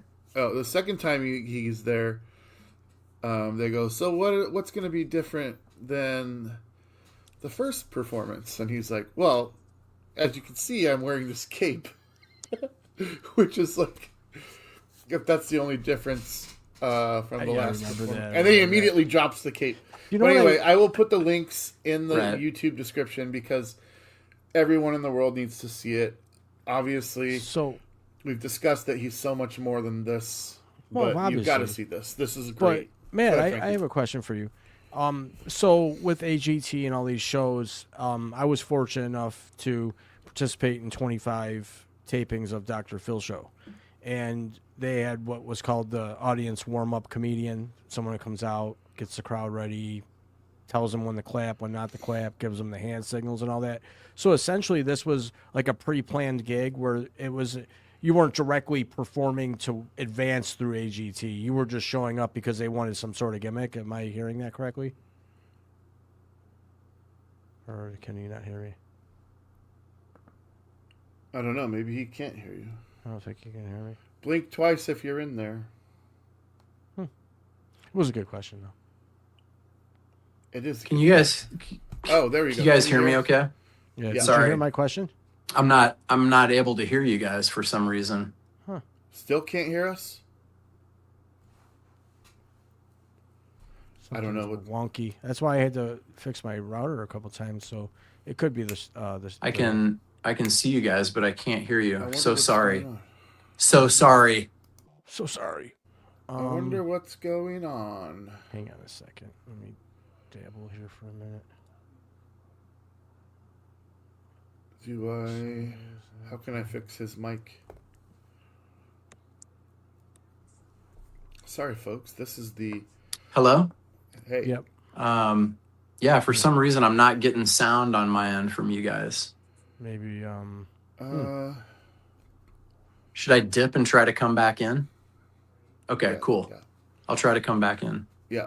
It could just be a snafu with Hopefully. the streaming Hopefully service tonight. Because he can come back. But well, I was having a couple issues earlier where I kept one time I didn't, but I kept hearing the sound come in and out, and I couldn't hear and I could hear, so I went and checked the stuff on my wire on my internet. But interesting. okay, so I got to remove this mat and then bring the new one up. That might be the issue. Remove that. I can hear you guys great. Okay, hear Awesome. us now. Sweet. Yep. Totally. Sweet emotions. So go ahead and ask. Sorry your for the question again, hiccup, Frankie. you guys. Go ahead and It's ask not your your fault. question again, Frankie. Oh no, I was asking. What I said was, I was fortunate enough to participate in 25 live tapings of Dr. Phil, which is actually 50 episodes, and they have what's called a audience warm up comedian who comes in, Right. gets the crowd ready, when to clap, when not to clap, blah blah blah blah blah. Yep. Tells some jokes and integrates some of the online audience, in which I was most of the time.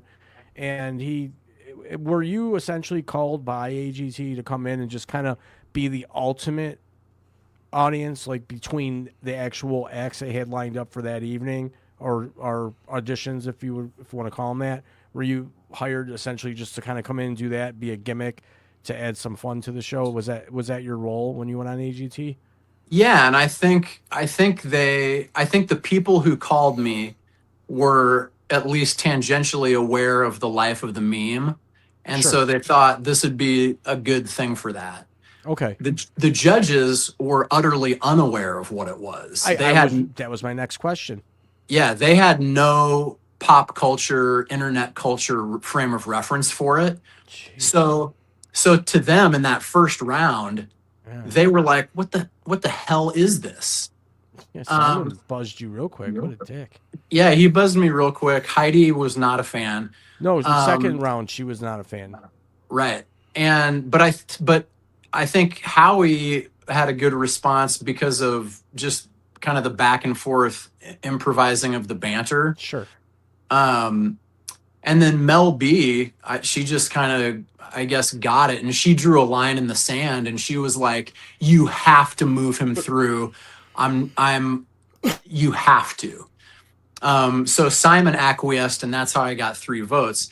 And then at that point, it kind of took on a new life because they're like, okay, we're going to shoot the second round 2 ways. We're going to shoot the second round, you make it to the third round, and we're also going to shoot it where they cut you. But the cool thing about the second round was the guest judge was Chris Hardwick, Huh. and he, Yeah. you know, at the time that was when he was really big with like Nerdist and the Nerdist podcast and Talking Dead. the comedy show, and so he knew what it was, and so that was kind of an unexpected, like, you know, bump to it. Well, think about this, Matt. And Had then you like Simon, agreed- you know, he's like, he came up to me after we got done shooting that day, and he was like, why didn't you say anything about like your internet popularity? And I'm like, yeah, I'm joking with him. I'm like, I just want my dancing to speak for itself, man. You know, I don't want to, I'm not out here trying to get famous off of this. And he was like, yeah, but it would have helped me if I would have known you had some kind of thing. And I'm like, look, I'm not into self-aggrandizement, man. You know, He probably respected you after that, right? sorry. He was like, I can get on board with that. I can see it. Okay. Think about this. If But yeah, you that would've- was a difference because you know, the assumption from some people was like, oh, this is what this guy does, and he like tours as this or something, or like this is right. this is like his main Now, main what if- deal, What if you would have? which was kind of funny. Can you hear me? Yeah, I don't think you can hear me. I can hear you. Can you hear me, Matt? I cannot hear Dames. Can you hear I me? see. I can hear you. All right. Ask so, him. Tell him if he would have agreed Is to that an issue any on of the my other end? years that Chris Hardwick wouldn't have been there. So that's say it kind of. again, James. If he would have agreed to do it any of the other years, Chris Hardwick wouldn't have been there. Would you have agreed to do it any of the other years if Chris Hardwick wasn't there? No, that's not what Or I'm was saying. there? That's not what I said. I, It's all right. I'm gonna drop. I don't know how to maybe, drop. maybe I don't know. By the third time, I was just kind of like, oh, they're gonna pay me a little, what is essentially like a little stipend, and well, I kind of gave in, I guess. But it Well, was cool because it kind of widened the audience for it, and more people were aware of it, and I got some good, I got a couple of cool commercial jobs out of it, some definitely. afterlife, so to speak. Can you hear me now? To be Yeah. nearly. What is My it, question nearly- was. Oh. Oh, it wasn't really a question. It was an observation that I was trying to relay through Frankie. If you would have accepted it any of those previous years, Yeah. Chris Hardwick wouldn't have been there, which Right. was a really cool. I mean, to me, that was my. He's like, yeah, this guy. I love this guy because he also is like, so you guys just want to declare the winner now, or Yeah. like he got it. He legitimately got it, and Yeah. that's a great moment in television for you and for people that are a fan of that character. Yeah, But it was I really know- cool. I know that just in closing this segment on the Dancing Pumpkin Man, that there's people out there that would go to your booth if you went to like a con around Halloween. I know we've talked about it before. There's the one in Ottumwa.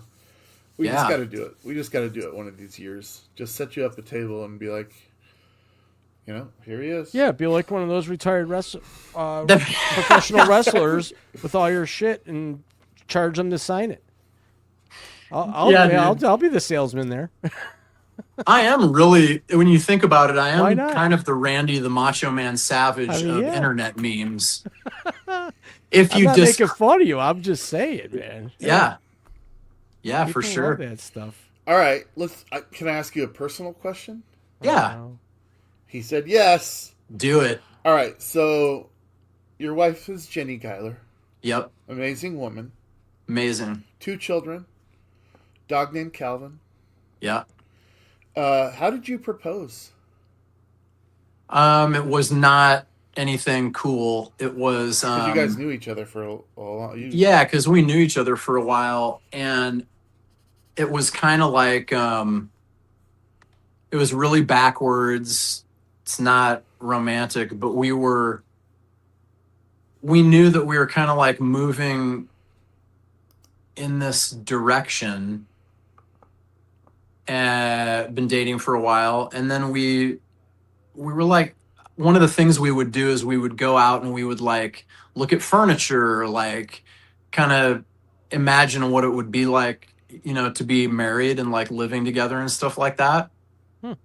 And so how it happened was like we came back to my mom's house, I think, after doing that one night, and we were hanging out, and just like, oh, we were down at Nebraska Furniture Mart looking at living room sets and like stuff like that.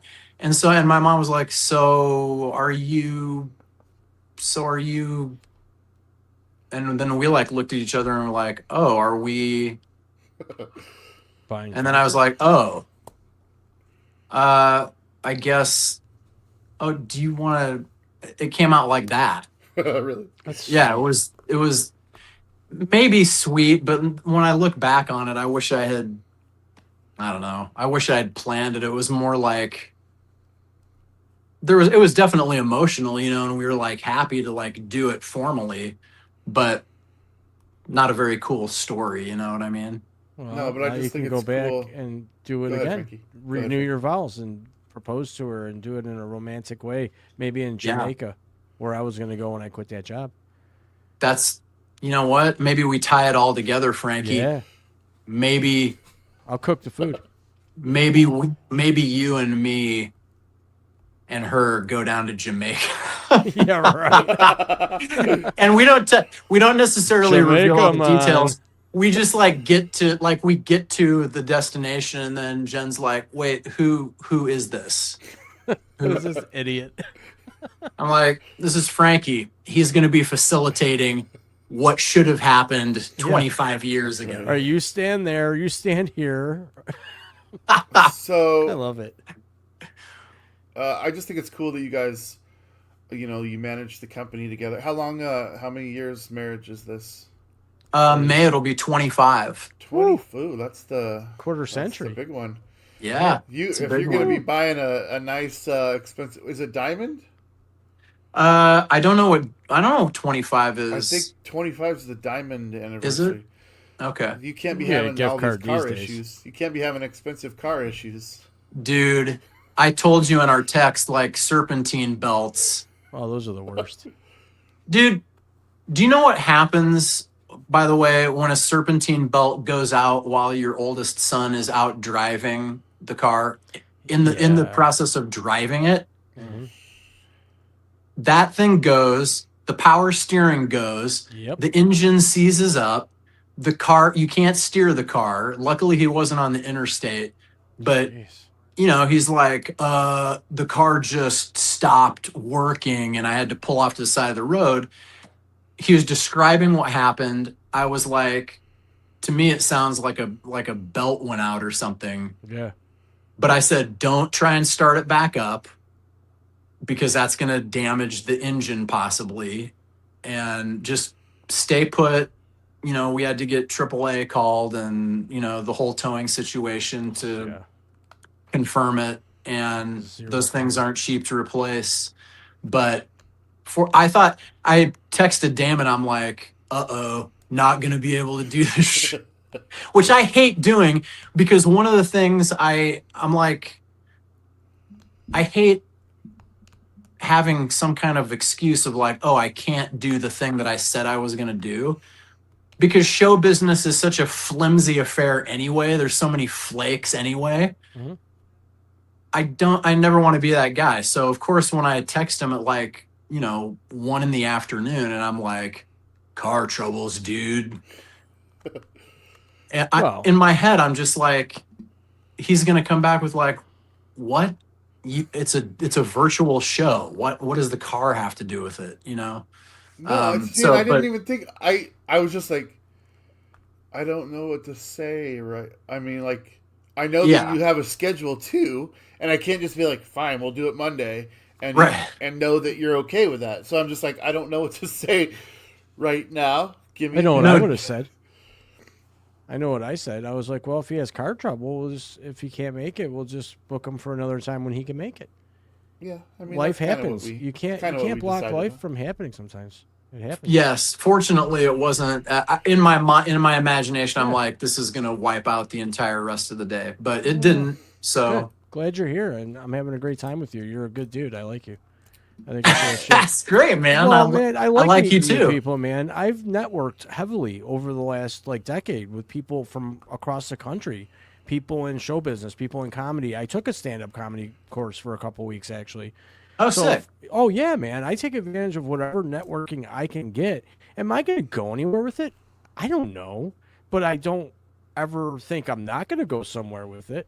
I Right. live in the Adirondack Mountains. I love it up here. It's quiet. It gives me more of a space in my brain to become more creative and want to do more stuff, believe it or not. Sure. When you get Yeah. out of the noise, your brain is able to focus a little better because you got a lot of alone time up here. And for me, that maybe this is the beginning of something. I don't know. I was lucky enough to meet this. Well, I pointed the wrong way to meet Dames, and we met on the weirdest terms too. It was kind of goofy. We actually fought each other for 30 seconds verbally, and the next day we were friends. It was so stupid. I don't even remember what it was about, but here we are. I think it's a couple years now, right, Dames? A couple years, Yeah, maybe. maybe. We've been buddies, and we still I love argue. it. We still argue sometimes, where I have to tell him what he tells. I tell him, he tells me what he tells me, and then we're all good.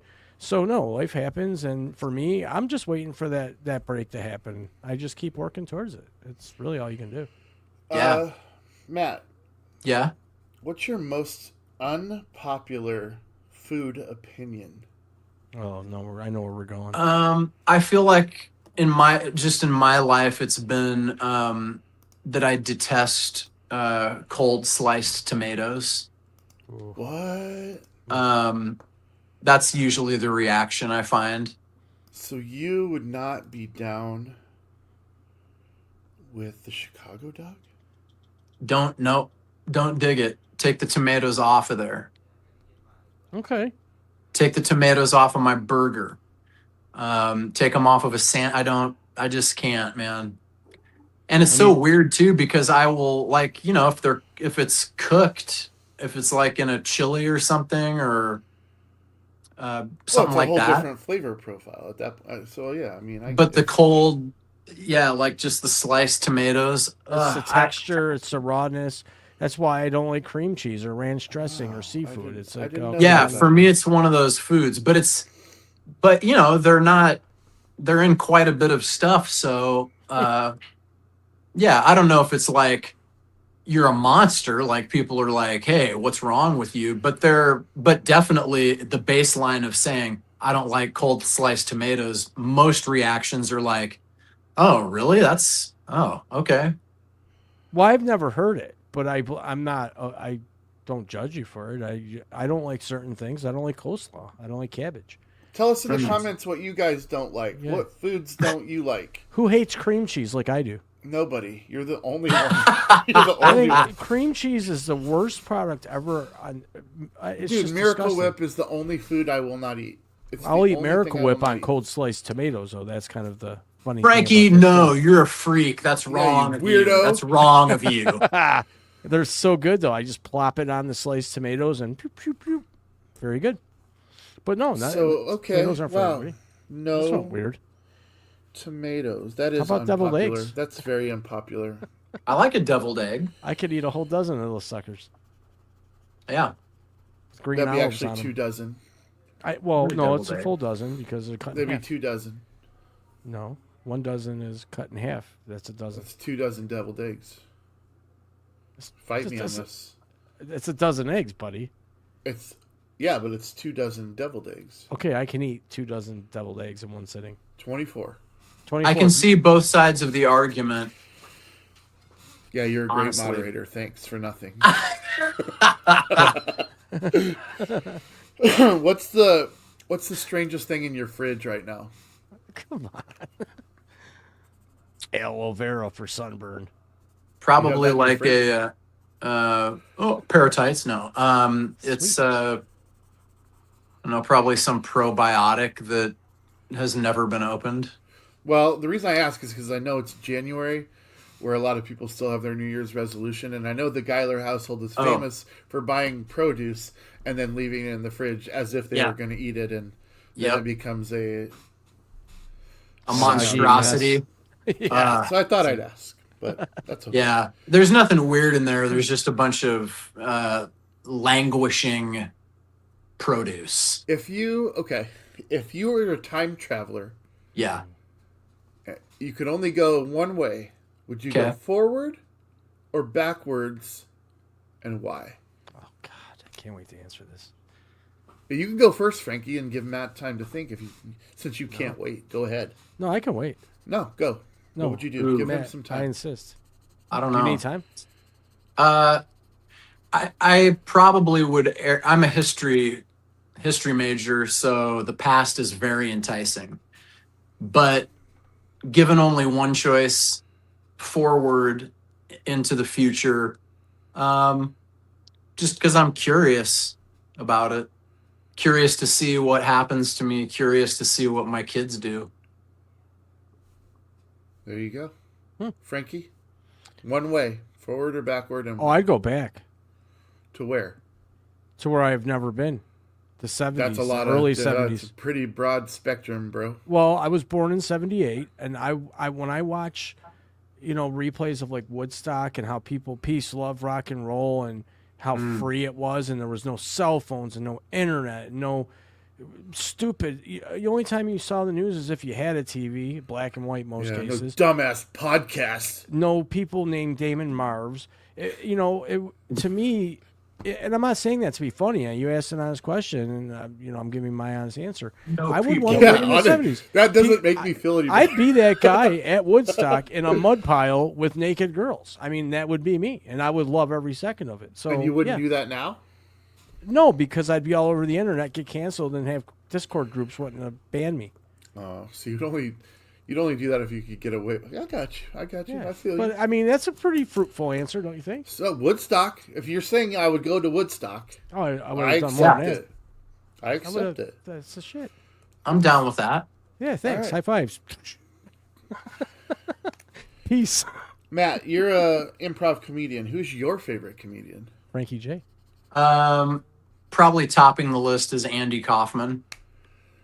Andy's great. Well, it's great. Andy's probably the biggest one for me, and then close second would be just like any of my heroes that came through Second Zamuda? City. Bob Zamuda, yeah. That original, not original, but like the second wave of Second City people. That group that was not just Bill Murray and Belushi and Harold Ramis, but also the Toronto squad of Catherine O'Hara, Eugene Levy, Nice. John Candy, that mix of people. How much did that mix of people influence what you decided to do post high school? I mean, they influenced what I was about even in high school, because the whole point was like, it wasn't like so much jokes. It wasn't like, hey, I'm going to do stand up and do like a constructed set up punchline.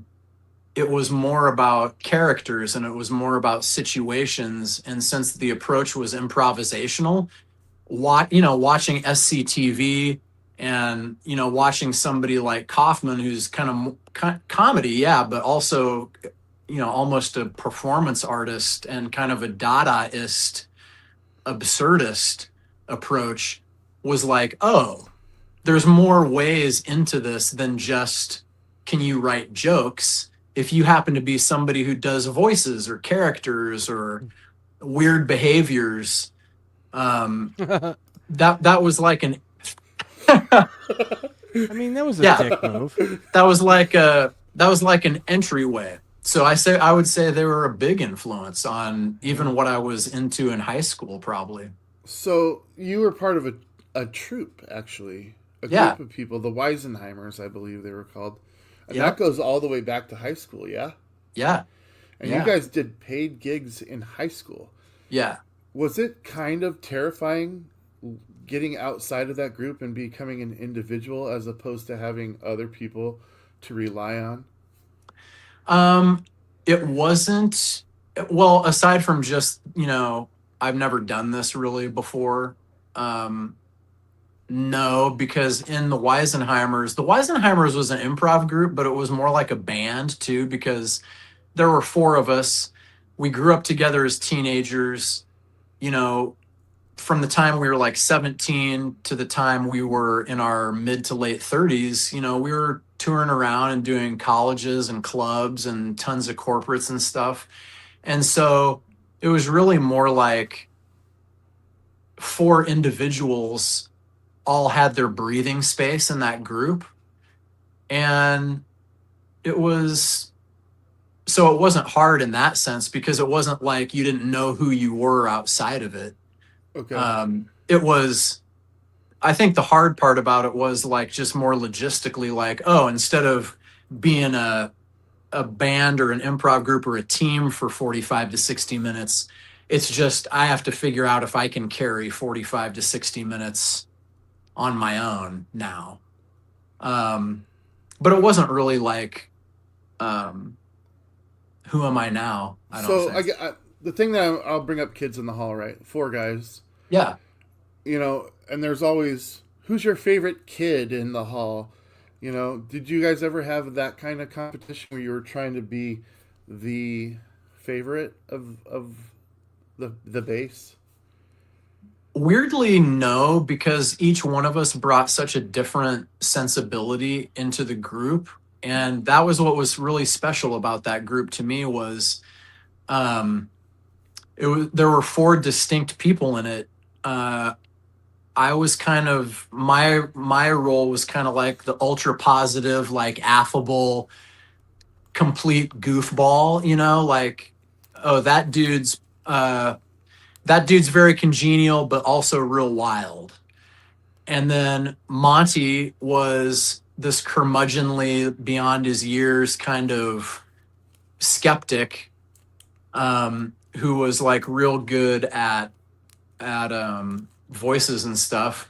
And then Marv was a very sardonic, very satirical, biting, kind of dry, wry humor. He was more in the vein of like a David Sedaris almost, you know, that kind of a thing. And then Jen Smedley, who, not my wife, another Jen, she was kind of like she did like characters, funny characters, and like really smart. And by virtue of the fact that she was the only girl in the group, she kind of had this own space all to herself for that perspective. So there was never really like a lot of competing for audience love. I guess it was everybody had their notes to play, so to speak. Speaking of notes to play, here I have a lovely Frederick Julius album. Keith Urban, dude. He's a single now. Man. No, let's talk about music and where that came in. Okay. You said this is number 7, or Yeah. I know you're working on something, and I'll tell you, this is the one I have. The other one is in my car. Okay. Mixers and Elixirs is my favorite, Yeah. and for obvious reasons. Sure. I wasn't on it, but I have been on stage with you performing it a number of times, and I get to sing all the fun parts, in my opinion. Yeah. What got you? I mean, you obviously love serious music. Brian Wilson, the Beach Boys, we have that in common as our favorite artists of all time. Am I correct there? You Yeah. didn't ask me Which is what my another favorite cool thing. artist Go ahead, is. Frankie. I love Pink. He just I wants to mention Pink every episode. I love Pink. That's cool. So we got Great. 2 Brian Wilsons and a Pink. All right. So, I don't want to fuck Brian Wilson. To be fair, I love his music. Right. Yeah. I mean, you had to go there. Well, that's part of your thing, right? Not really. Most of it. Your emotional dishonesty part of is it. showing. It's part of it. Okay, it's part of it. I'm not saying it's the thing. All right. Yeah. When did you're like comedy, and now all of a sudden, not all of a sudden, just tell me how you reconcile that, if you will, and then what got you started, and obviously 7 albums later, and then what are you working on? Okay, there's 2 answers. The first and shorter answer is it was like a moment like we discussed right up front with the whole creativity thing. You just get to a point where it's like, I'm tired of asking all these questions. I think the first Frederick Julius thing I put out was in 2014. And I was, by that point, I was 39. I think I hadn't turned 40 yet. But I had all this music that I had written and never put out into the world. The process was always governed by, yeah, but, you know, nobody's going to listen to this type of music from somebody your age. I mean, every excuse you can make to not do a thing. And, you know, once again, Jen was kind of a person who broke through that. My wife, Jen, was like, you know, she's really good at kind of scaling things back and dialing down the chatter. And she said, what if it was just a sketchbook of songs? You know, they don't have to be, because at the time I was like, I don't have money to get a producer. I don't have money for proper sessions, blah, blah, blah, blah, blah. I can't play this stuff myself. She, you know, these are always going to be just half-baked demos. And she was like, what's wrong with half-baked demos? That's where you are right now. What if it was just a little sketchbook of these intimate songs? You know, she was like, besides, the cool thing about them is it's not like they don't have melodies. You know, you still have gone to the trouble to record all these harmonies or whatever. Just put it out. Just put it out. Teasers, basically. Yeah. And so that's how Frederick Julius got started, was finally just like, you know what? Yeah, I'm tired of wrestling with this. And so that's answer one.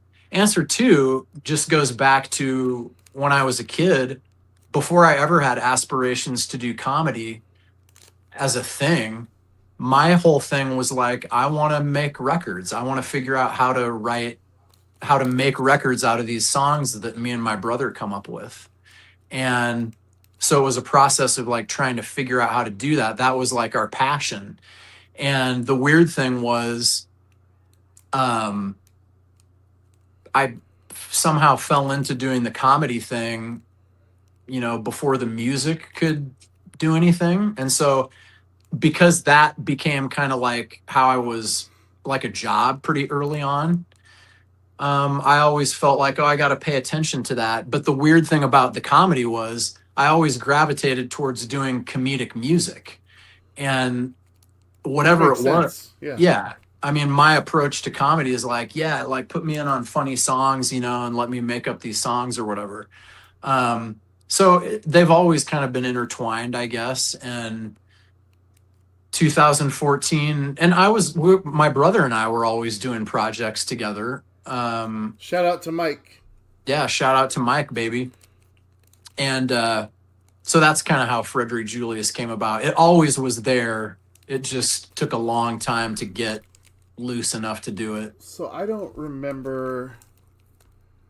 I remember a conversation of us talking about fixers and elixirs.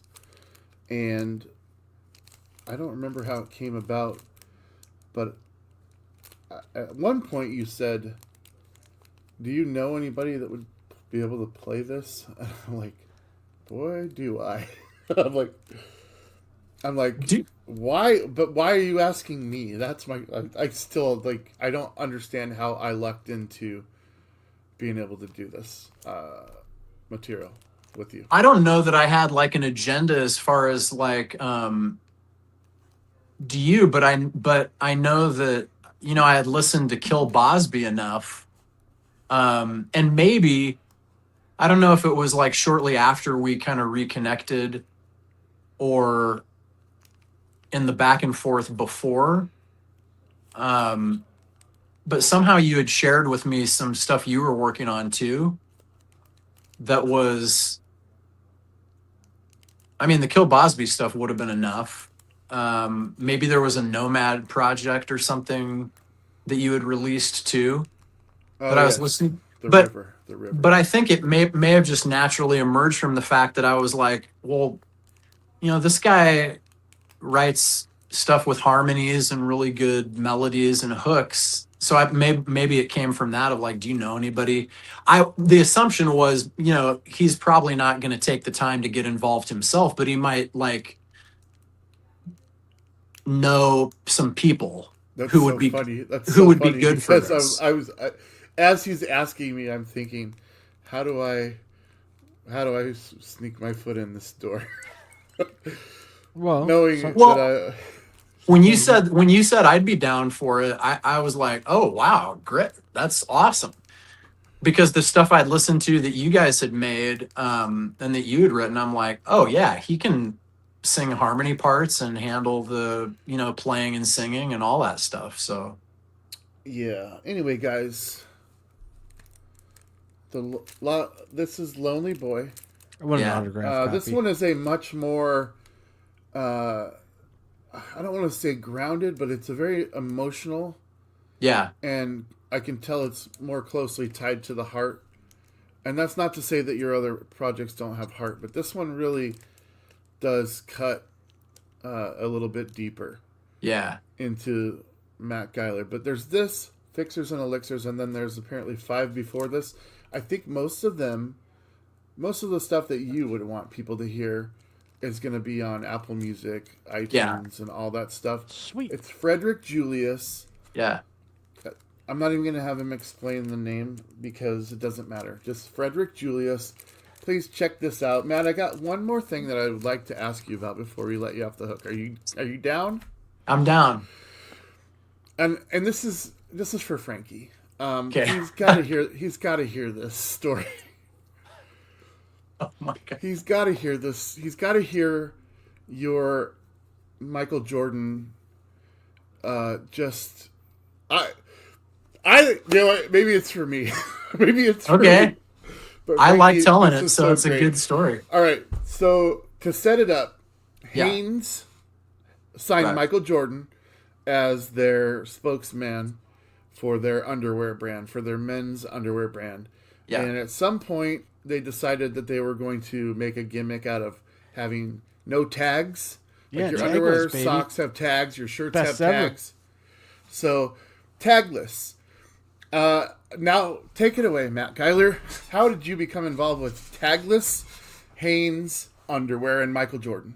I became involved because my agent in LA at the time got a commercial audition and sent me in on it, and it was for Hanes Tagless, and so the task of the audition was to improvise your idea of what a talking tag would sound like on a t-shirt, especially if the tag was aware that it was being phased out or going to be ripped off the t-shirt or was not needed anymore or was obsolete. So it was one of these LA auditions that you don't think, especially after you've had hundreds and hundreds of them, where you're like, probably not going to get it. What the hell? So you're really loose. And I went in there, and for whatever reason, I just started improvising this lines of dialogue as this tag. And they booked me for the job. Sweet. And at the time we didn't know it was a Michael Jordan thing, though. They did not lead with that. They just were doing the character. Yeah. So once they hired you, they were like, okay, this is Michael Jordan, you're going to be working with him. And because of that, the production of this campaign had a level of secrecy and security and all kinds of ancillary stuff around it that I have never witnessed before or since on a commercial shoot. Okay. Wow.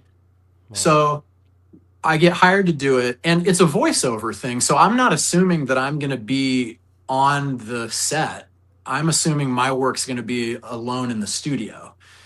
But for some reason, they were like, no, we want you on set to kind of improvise in real time and like do the voice and do the lines because we think it'll be more organic that way.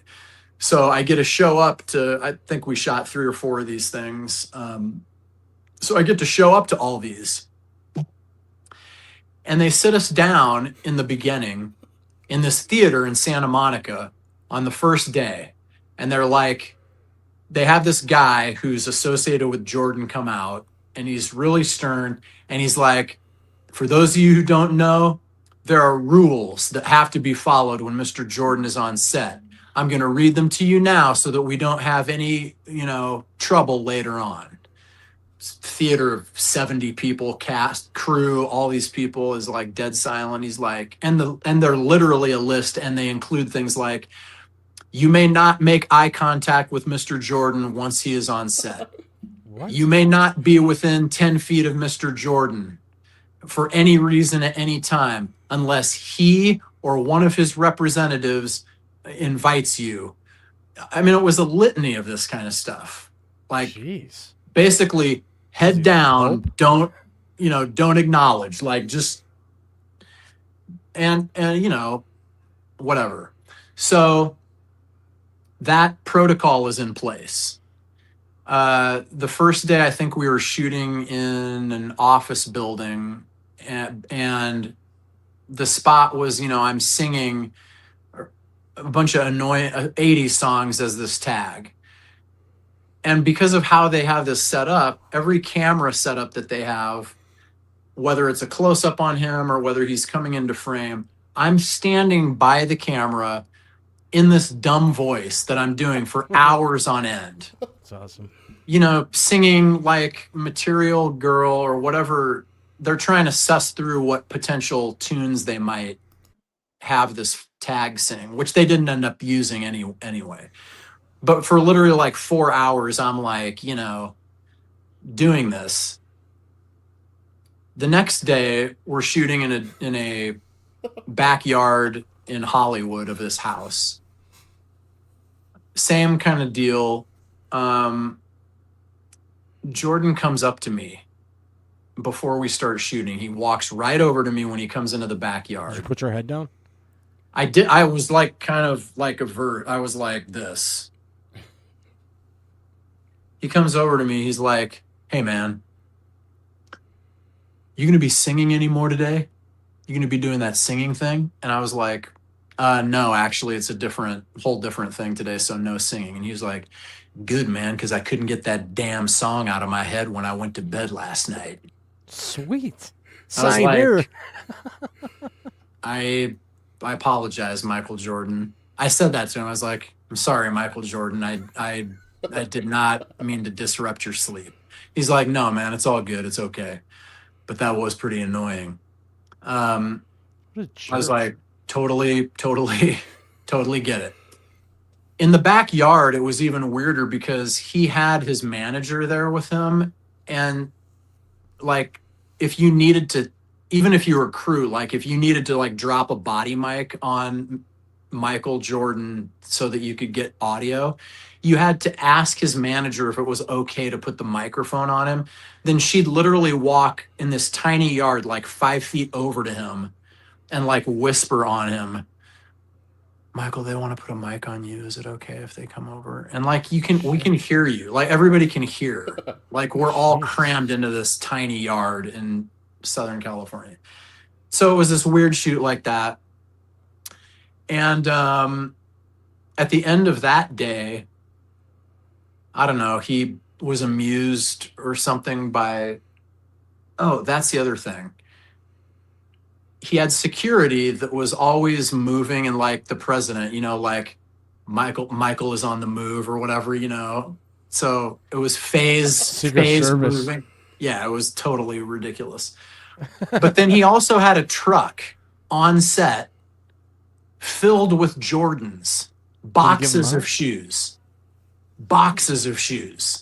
in this semi truck that was pulled up in the neighborhood. And if he kind of dug you or like whatever, he as you left, and as I was leaving, he's like, hey man, don't forget to pick yourself up a pair of shoes out of the truck. I would have taken And 10. well, you couldn't, because there was a guy whose sole job was to be at a table in the truck. And then you went into the truck and he was like, what size? And I was like, 14. And he was like, oh, okay. So I ended up, it was slim pickings, but then I got, I got a pair of Jordans at the end of the day, and got to shoot for a couple days with the dude. It was a very surreal experience. I still want a pair of the Jordan 6s from 1991, I think. Yeah, that would have been good. Mine were less exciting than that. I You still know the have ones them. I'm talking about, right? Yes. Everyone knows the I do Jordan not. 6s. I do not. Oh, they were I sick. have no idea. They were the best ones. I love that story so much. That's a good one. But what a jerk! You can't even say, "Can I put a mic on you?" You got to go through the channels. Like, what are you, the Pope? I get the psychology behind it, but I also don't get why everybody just can't be chill with like we're in a yard of this house. Yeah. I know exactly what one, they were filming, the grill one, right? Yeah, it was the grill. Where they and they throw had your character three on the grill. Yeah, and they had 3 security people. They had one in the front of the house, and they had 2 people like on the fences, like up on these step ladders, like scoping to make sure what? Like No danger. Jeez. I don't know. I mean, No, it's still stupid. I think sometimes they make their own problems by adding all that extra right. nonsense. Too many hands in the pot ruin the sauce. Yeah. My opinion. I just hope Pink doesn't have that kind of security around her. If I'm a person. Well, she'll need that kind of security if you ever get near. No, because snap, Frankles. she'll love me. I would. Oh, never mind. Just I don't want to talk. Oh, about you it know anymore. what? I'm gonna put this up here. This is in response to your most unpopular food opinion. Oh God. I don't like seafood. Seafood.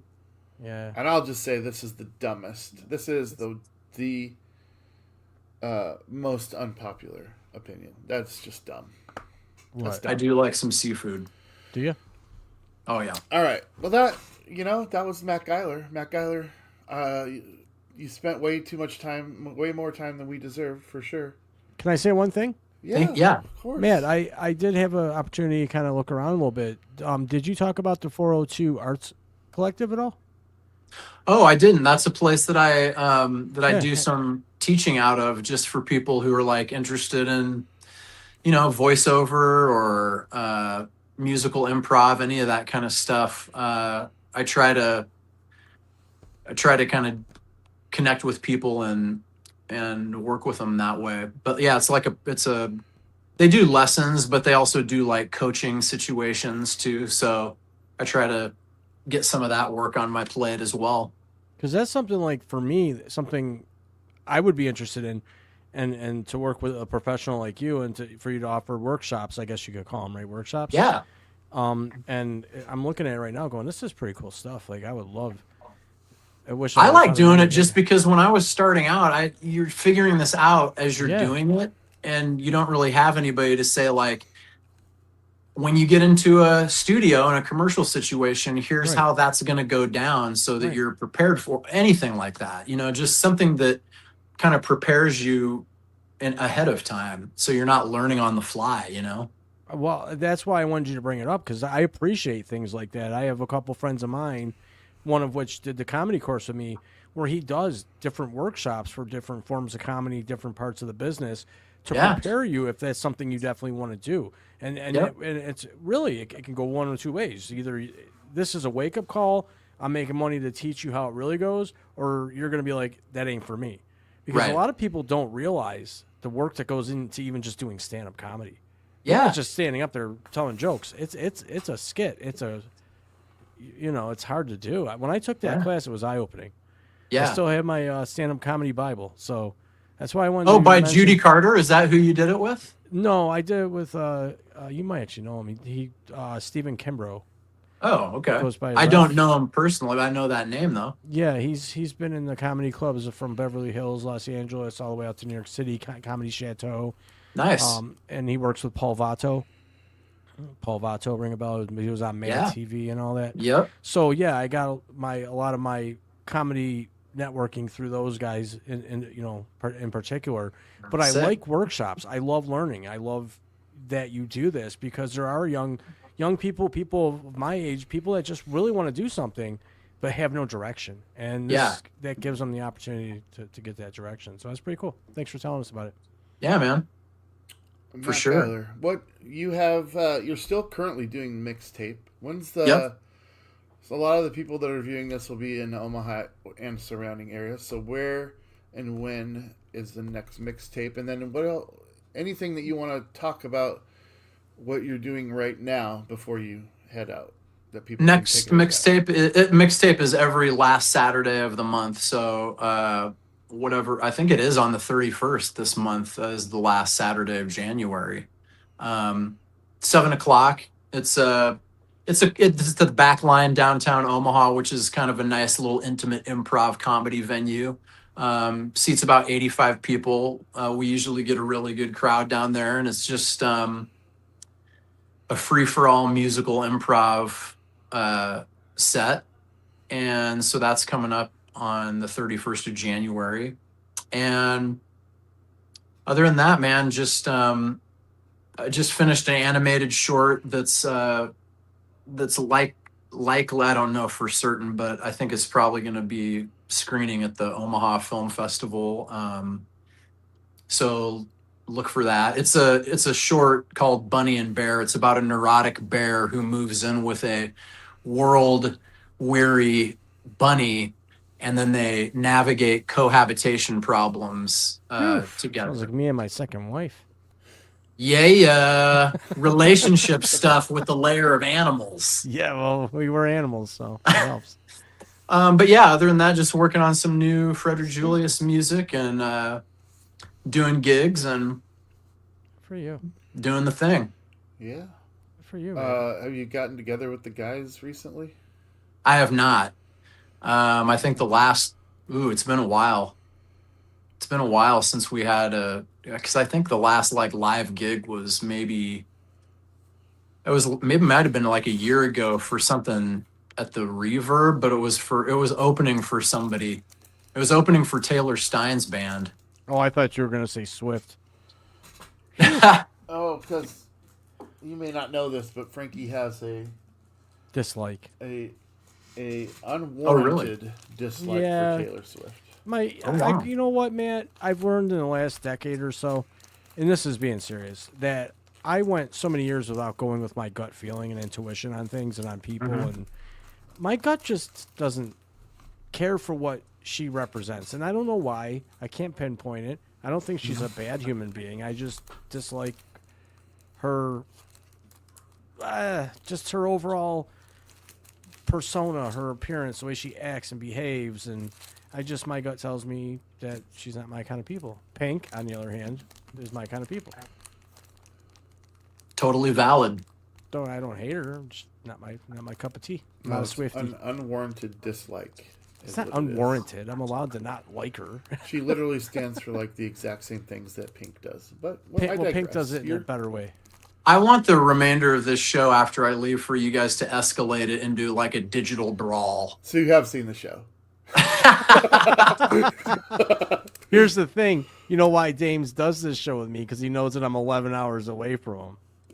Right. He a right, keyboard warrior over here. right. So it can't come to fisticuffs. Right. Well, I could if he had the gonads to take a drive, but I don't have any gonads. Well, and that brings it to the closing of this slow circle of comedy when you welcomed me onto the show as somebody who loved to tickle your balls, yeah. which is kind of absurdist that you don't, in fact, have any. That's kind of That's right. that's They very were tickled off. yeah. Smacked up. Dude, I can't tell you how much I appreciate your time. Sorry about the car troubles today. I'm glad you were able dude. to work it out because I didn't want to be mad at you. I'm glad too. Matt, don't worry. I told him to shut his mouth and let life happen. He did. He calmed me down a little bit. As I was like, Just "What are we chill gonna out, do? buddy." There's no show. What are we gonna do? like- We've made all these promises that 52 people care about. There are 52 Right. people watching right now. Hey, Man. Uh, I'm just good. chill, lay back, let it happen. Man. No, let it come to you. I want to say that we'll have you back at some point. sure. If you didn't hate I'd this, love it. because then we'd have all that stuff out of the way, Yeah. I'm Just still talking about the Dancing Pumpkin Man. Well, yeah, I mean, obviously. I will. Maybe around October 31st. There you go. Maybe. We'll have Maybe There a you we'll- go. Maybe We we'll did just have a comment. Jack, Ask. the Dancing Pumpkin Man, on the show. Just kidding. Maybe I do it in costume. to That'd be spread sweet. some mirth. We did have a comment. Someone asking if you were going to do it live. So maybe next time did. you're on. There it was. Yep, there it was. And that's Dame's buddy and my friend. There you go. Matt, thank you so much. I will let you for go. sure. We're going to talk about this next segment. We're going to talk about history. So, All right. uh, Thank you guys for having me. It's been a pleasure. much love, my friend. You too. Thanks for being here, man. Nice meeting you, brother. You too, Frankie. A guy, Matt Geiler, everybody. Again, mixtape in Omaha, Nebraska at the Backline Theater last Saturday of every month. Frederick Julius, check him out online. You can also probably buy these on Sick Picnic Media, maybe. There's a store, maybe. Yep, I got the internet website right But, here. It's sickpicnicmedia.com. I'll put it up here for everybody to take Just- a peek at. Seriously, one of the nicest people that you will ever hope to know. There it is. And Frankie, I think you probably could pick that up just based on the short conversation that we had with him. Oh, for sure. I want to get my own. I want to go jam out. Would be the second Dancing Pumpkin Man with them. I mean, yeah, it's You know, just 2.0. Some of the people that I've met. I mean, he's just one of the people that I've met that I can call him my bestie. He's a great dude. Great guy, and I had a great time having him here, and he's welcome back anytime. He's a class act. He's got that creative mind. You can feel the creation coming off him, and he's got his hands into so many different magical pots right now, and I can't wait to see what he has coming out next. So Yeah, and again, damn good just, guest. Just to close out the Matt Geiler segment, most of the things that we talked about, I'll try and find a couple of those Haynes commercials on YouTube. I'll put links for everything I can find in the YouTube description for the show on the YouTube channel. And Frankie, you can copy it from mine and move it over to yours so that it'll be there for yours as well. Okay, that's Does that sound cool? sure. So, all right, cool. Wow. Feel like I need a shower. Seventh hour stretch over here. All right. On this day, I got some good ones today, Frankie. Some Hope things so. that are thought provoking. I only pulled things that I thought were worth talking about. Have you ever been to a circus? Of course. It's like part of childhood, right? Yeah. Philip Astley stages the world's first modern circus in London. Do you know what London? year? Guess what year? 1922. 1768. It's a long goddamn time ago. I know. The first modern circus in London by Philip Astley. Did they abuse elephants then too? Probably. I met. I could go into what happened in the circus, but let's just leave it at that. Yeah. No one needs any more information than that. No. All right. We're here in the United States. In 1788, Connecticut became the fifth state to ratify the U.S. Constitution. You know what ratify means? Yeah. Fix. It means... No, it actually means to accept it. Oh yeah. Ratification. Correct. To accept it. Exception. Yep. Okay. So the fifth state to accept the U.S. Constitution, Connecticut, on January 9th, 1788. 1855. This one I want... Dude, I think you're going to like this, Frankie. I hope so. This is kind of a little bit macabre. The guiding star vanishes. Have you ever heard of a schooner called the Guiding Star? No.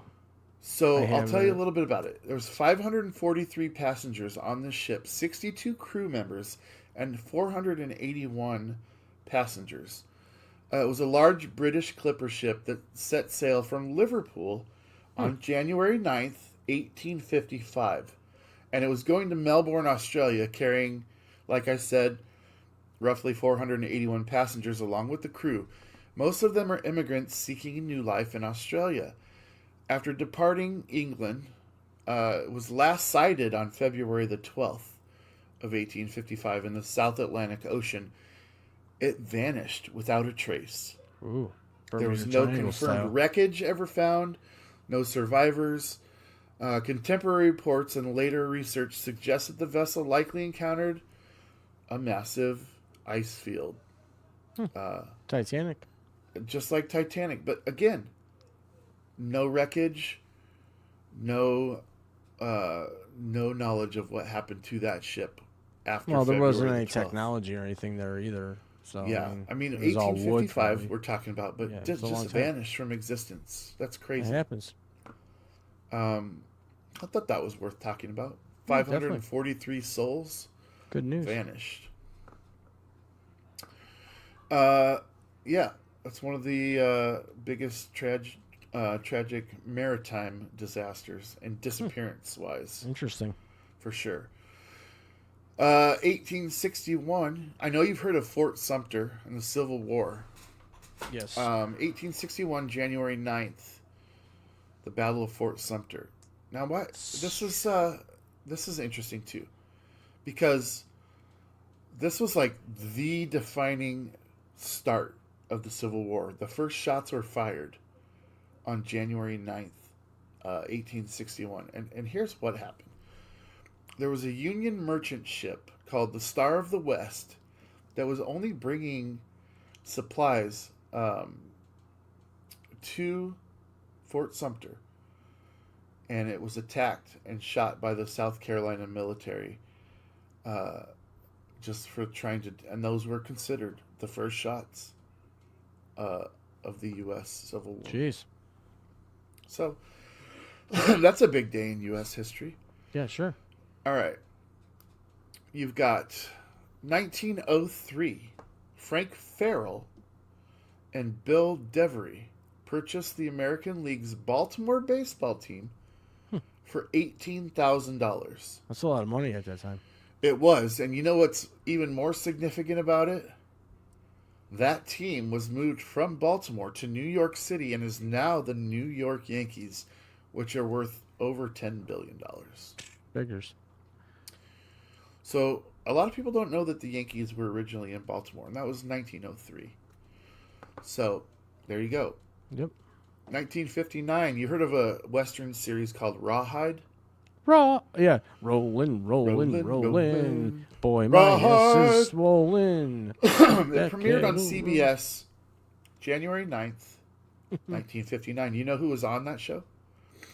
No. Clint Eastwood. Oh, yeah. Starred Yeah. on that show. That was a long time. Man, I remember that. Yeah. Watching reruns of that. So that's nuts because think about it. It was almost 1960. He's still alive. Yeah. And we're like basically 35 years away from that being 100 years ago. Yeah, he's still kicking, too. He's that up guy. there, and he's amazing. I mean, he's an amazing talent. Going back to the sports world, 1967, the NFL franchise in New Orleans takes its name. January 9th, 67, the Saints are born. The Aints. The Aints.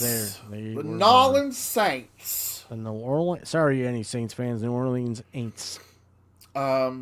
Yeah, you're not a playoff team this year or next year. Or the year after. Maybe the year probably after that. the year after or that. the Who year knows? after that. Things No. can change. Nah, not there. Especially when you have a top 5 draft pick. Unless Drew Brees comes back. They're not winning shit. Yeah, he might. yeah, Given why this not? new trend, he might come back. Yeah, he'll come back at 54. All right, 1984, January 9th, 1984 was released. Do you know what I'm talking about? Wait, the album? 1984? Yeah, Van that's Halen. exactly what I'm talking about. Van Halen, right? On January 9th, the most legendary album from one of the most legendary American rock bands, 1984, came out in 1984. Jump. Might as well jump. I Go love ahead, that jump. song. That song made me hyper and want to play baseball. It's a great song. It's Sure a great is. song. But you Good song mentioned for many baseball. different reasons. You mentioned baseball. We already know that the Baltimore franchise for $18,000 went on to become the Yankees. But did you know that in 1991, on January 9th, a gentleman named Bart Giamatti, who is the father of actor Paul Giamatti, banned Pete Rose from baseball for life Yeah, he's a piece of shit for doing it. on this day Yeah. in 1991. He should be ashamed of himself. He's dead. Well, he should be ashamed. Well, and to I agree, but Should be to ashamed. expound upon that and the reason that Pete Rose is probably still banned was that he died almost directly after this ban, which made that his life legacy was to ban Pete Rose, which nobody wants to touch, right? Nobody wants to be like, well, that was the dying man's decree. I think that's a large reason why Pete Rose remained out of the Hall of Fame. Well, he's already passed on, so he will never have you'll never see his name in the Hall of Fame. But I do. Well, believe he will considering be all the there. garbage going on now with sports gambling and all the scandals and everything else, that man should have been in the Hall of Fame years before that even happened. So for me, I think it's a tragedy. I think it's horrible, and the baseball gods ought to come down and change that because that's ridiculous. 4,256 hits, Frankie, and there's only 2 other people that have 4,000 Yeah, Hall of Fame. in 150 years plus of So history. he bet on his team to win. Who gives a shit? Charlie Hustle. Yeah. Charlie Hustle. Rest in makes me mad. peace, man. Yeah. Do you remember the show Third Rock from the Sun?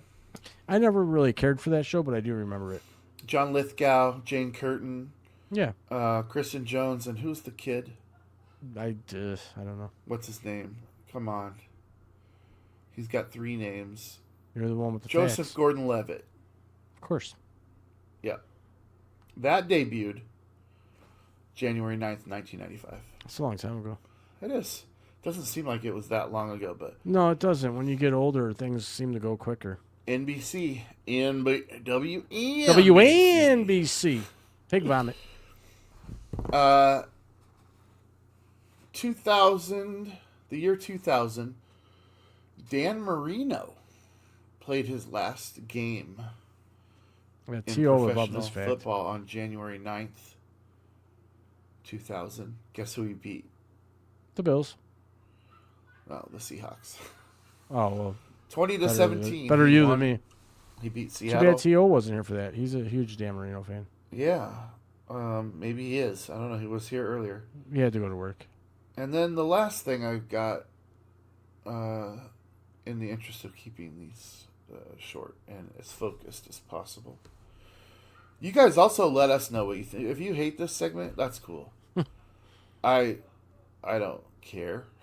This is a call for action. If anybody out there wants to hear something that we haven't talked about or we talk That's about right. and you don't want to hear about, let us know. Drop a comment, send That's a DM, right.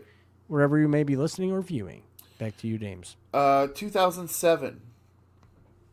Steve Jobs. You heard that name before? A couple times. He was the CEO of Apple Apple. Computers. Yep. One of the driving forces behind technology. On January 9th, 2007, He passed he away. announced the very first iPhone. iPhone 4 or iPhone. The very first iPhone. Yeah. January 9th, 2007. And he got that idea because he had the iPod. Apple iPod already made, and he decided to add the phone function to it. And then we're coming in next year will be the 25-year or the 20-year anniversary of iPhone. Of iPhone? So are they going to have iPhone 20? It's going to be like 18, right? Should be 20. Well, maybe there's a couple years where they didn't have one. That's stupid. That is stupid. Idiot. So stupid. 20th anniversary. Here's iPhone 18. All right, Frankie. We feeding the ducks? I got some questions for you, buddy. All right, go ahead. Ask me questions. If you had 3 wishes, but you could not wish for more wishes, because everybody would, Mhm. and we're all annoyed when there's a show where they get 3 wishes and they don't even contemplate wishing for more wishes. Yeah. We're all like that. You would not. This is a lie. This is a farce. You don't have to give me 3 wishes, but I would like to know what the brain of Frankie, because quite honestly, you surprised me with your Back to the Future. You would go to Woodstock? Yeah. That's great. That's great. 70s. I did not have you pegged as a back to Woodstock. Oh yeah. Who do you want to see at Woodstock? Who's the biggest? Oh, I would be there for the whole festival. Hendrix? All of it. You realize every single inch of it. Yeah, it was a big mud pit. What would you do? Joe Cocker's if I a bomb. sang Attitude? It's one of the greatest live performances Yes. ever. That's what I mean. Ever. Like Woodstock, I got chills. I watched the whole concert on, I think it was Netflix. You can watch it from beginning to end when they're setting it up and it's a big mess and The unorganized and people are walking. I love that shit, man. The I'd have been Who. there all day. Yeah, The everyone weed was was there. probably bomb as shit. Oh, the acid, everything would have been great. I would you have would been have a done mess. acid? Have I done acid? Yeah, No. I would have been a mess. I said you would have done acid? Oh yeah, for sure. I would have taken anything anyone gave me. I would have been a Just- huge mess, but it would have been awesome. You know what? God bless you, Frankie J. So you surprised me with that. So I Who else out definitely there wanna would go dig back in- to Woodstock? dig into, and these are questions that I had for Matt that we didn't get there. We didn't It's get okay. to We'll have with mine him. again. But we still got a little bit of time left. So I'm like, what are your wishes? What 3 wishes? Like for wishes in what way? Like wishes for what? What? Don't act like you've never been I've never been privy granted to any anybody wishes. being granted wishes before. What would you wish for? A bigger dick? What? I mean, give me 3 wishes. No, I'm okay there. What would I wish for? I don't know. I wish I was wealthy enough to say I'm wealthy and happy and content with money, but I don't need to be a billionaire. Okay, I that's wish- one thing. Look, I wish everybody could get along and have conversations and not fight and talk at each other. I wish people could all talk with each other. Don't have to agree on everything, but you don't have to be dicks to each other. all right, you've already and blown through 2 wishes. Yeah, and I wish I could get a clone of Pink. A cologne or a A, clone? a clone. Cloned. Why wouldn't you just say, I wish I could have pink? Because I'm not going to ever get her. I'll It's a take one of the- wish. It's a wish. Okay, fine. I want pink. I wish I could have pink. I was like, why would you wish for a fake when you could wish Well, for to the be real realistic about it. If I could wish to get pink, I wouldn't have to one? wish Oh, for well, money. you know what? I apologize, Frankie, that I don't have 3 wishes to grant for you. So we're just gonna have to go with, it's not real. But what if it was? What would you pick? You certainly wouldn't want to say a fake pink. What? I didn't mean fake. I mean, The real thing. yes. I wish I Okay. could have pink. But that would pretty much remove you're wealthy enough to say you're wealthy, because True, because she has money. yeah. And then what was your other one? everyone can And you just guys get would never along. fight because you wished No. fighting away.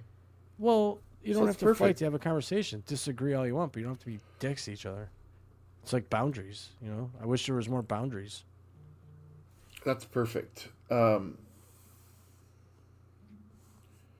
then I wish they Well- would put a Pizza Hut in the town I live in. In the interest of full disclosure, I just got a text message from Matt Geiler. It says, way too long. Don't ever ask me to do this again. Just kidding. He says, thanks for the awesome hang, my man. And please tell Frankie that I dig him to the maximum. Sweet, see? I'm not making it up. I believe you. It's the Adidas right shirt, there. dude. I wear my It's right there. Adidas shirt today. He digs you to See? the maximum. I grow on people like a fungus. I will respond to him when we're not live anymore, but he is Really? he is a lovely, thoughtful human being. Sweet. All right, Frankie, I only have a couple more things. This is a good question for you, I think. Okay. Ask I don't away. want to bring up things that have hurt you in the past, Oh, and this go on. might touch on some of that, but I think it'll provoke a good answer. But I want you to know that you weren't the person I was thinking of when I devised this question. Okay. Fair enough? Sure. Shoot. Who, in a biopic of your life, would you cast to play your parents? Meaning, if you think back at your life, not in fiction, but as it really went, What actors would you choose to cast in those roles? For my mom, Susan Sarandon. Oh, I like that. Does she resemble Susan Sarandon in any way? When she was younger, in her younger days, yeah, my mom was very pretty. Okay. And I know that she was your best friend. Yeah. For my father, who plays a good? I'm trying to think.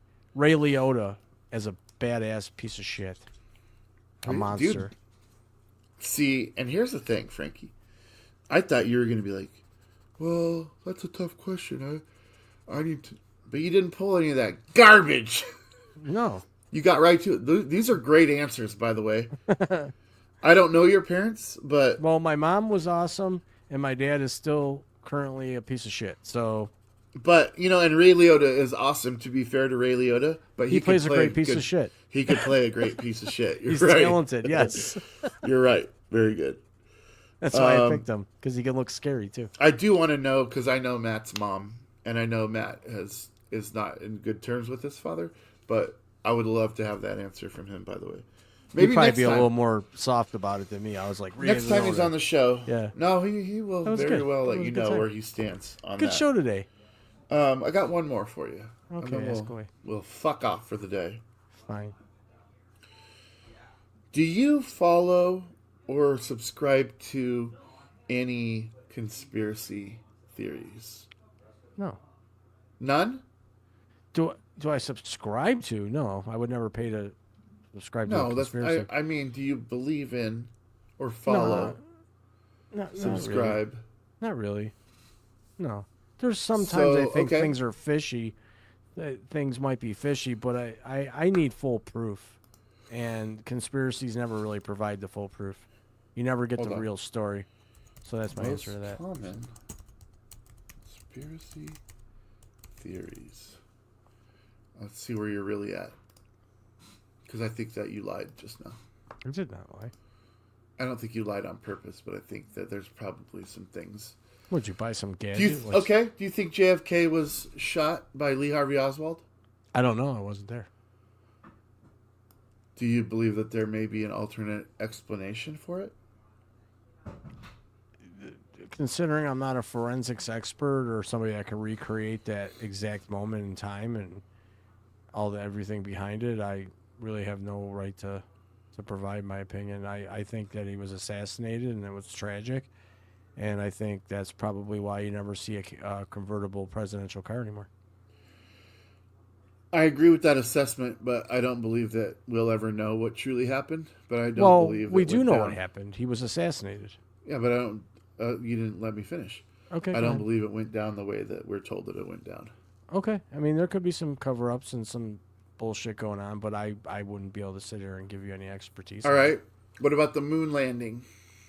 That one, you're gonna have to get back to me on that because because bastard. I believe that we went to the moon, but then there's times where I'm like, physics in my brain takes over when I see certain things when they're pointed out in these like little reels and videos and stuff. But then again, I'm like, well, AI can make your mind go squirrely too. Hence why I took a social media, internet, phone day off because it was like starting to fry my brain. I mean, was the race to the moon at the time, right, between Russia and the U.S. So did we maybe fake it to say we got there to keep up with the Joneses? We very well could have, and I'm not just saying that didn't happen, but I also think that we could have gotten to the moon.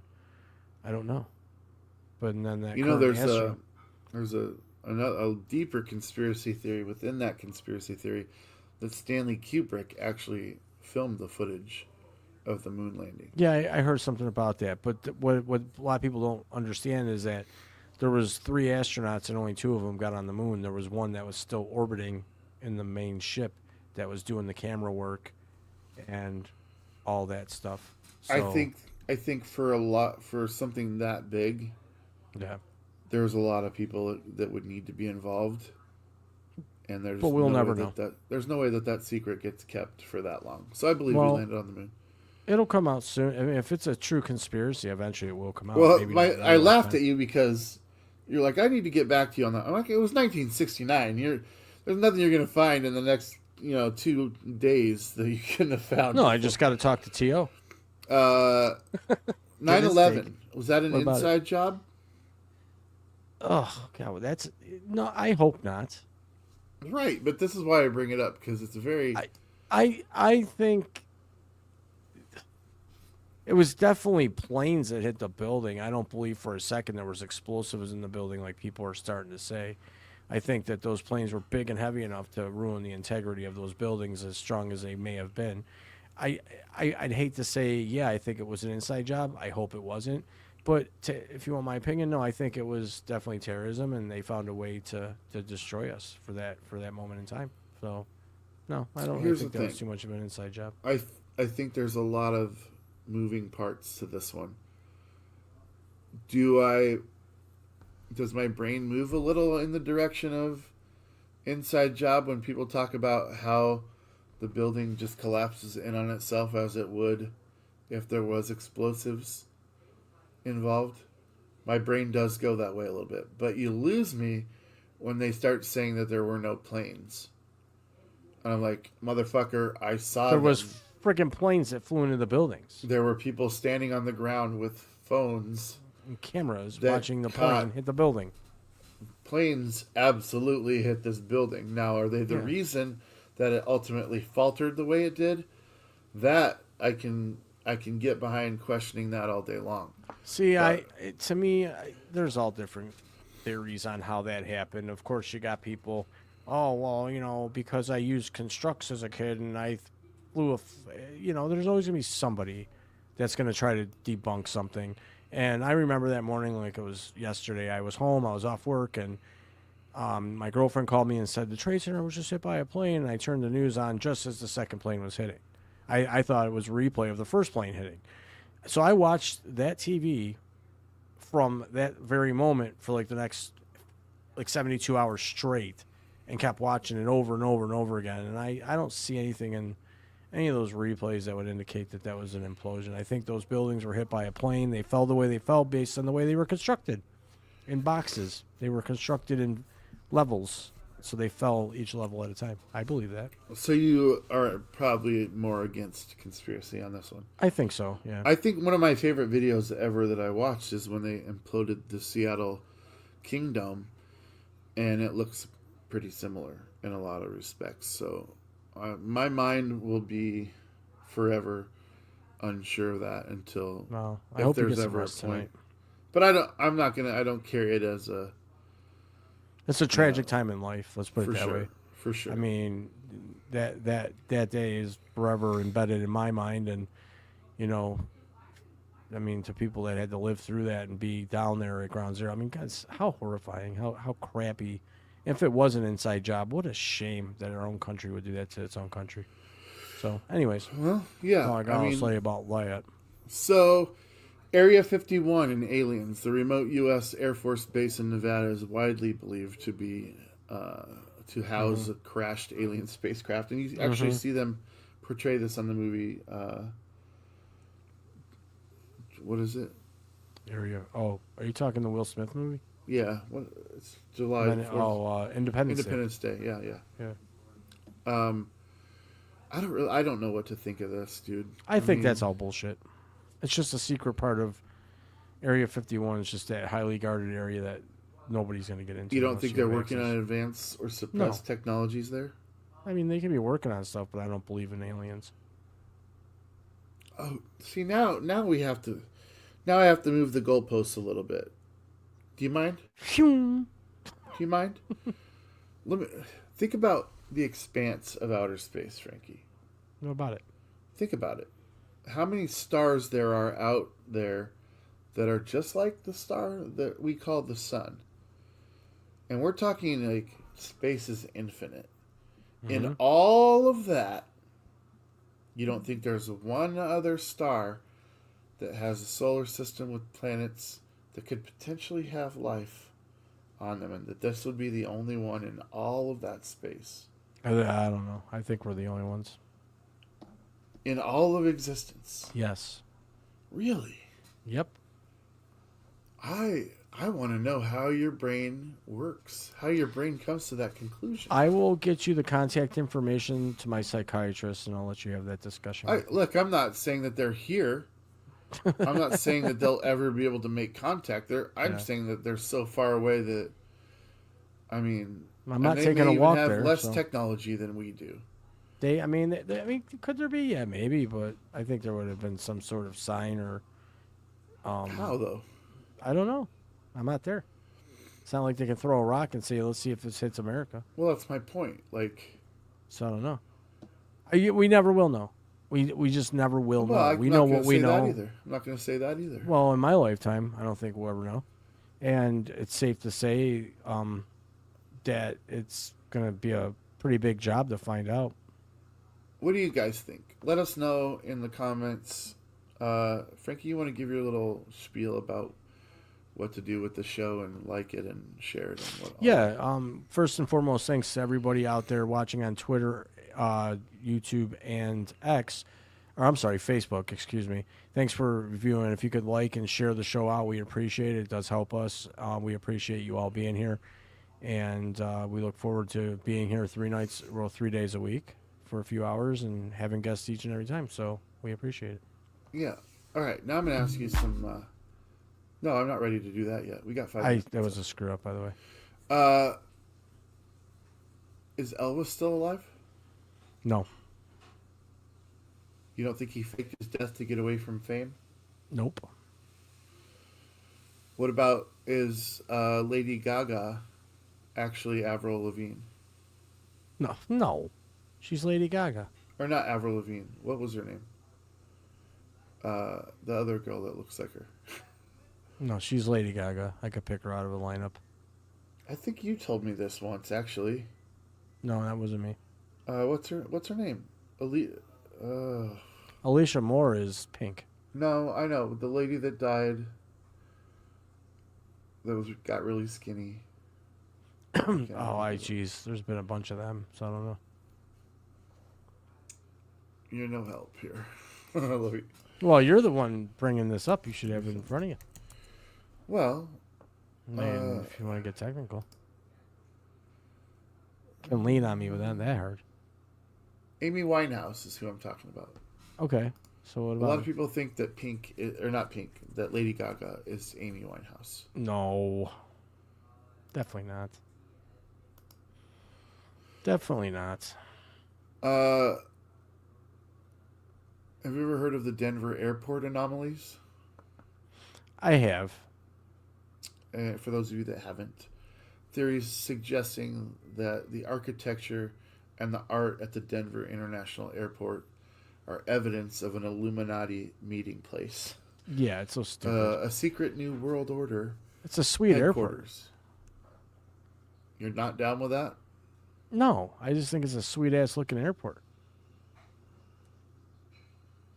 Okay. I don't believe in that. Let's get a little risque in the last couple of minutes, if we will.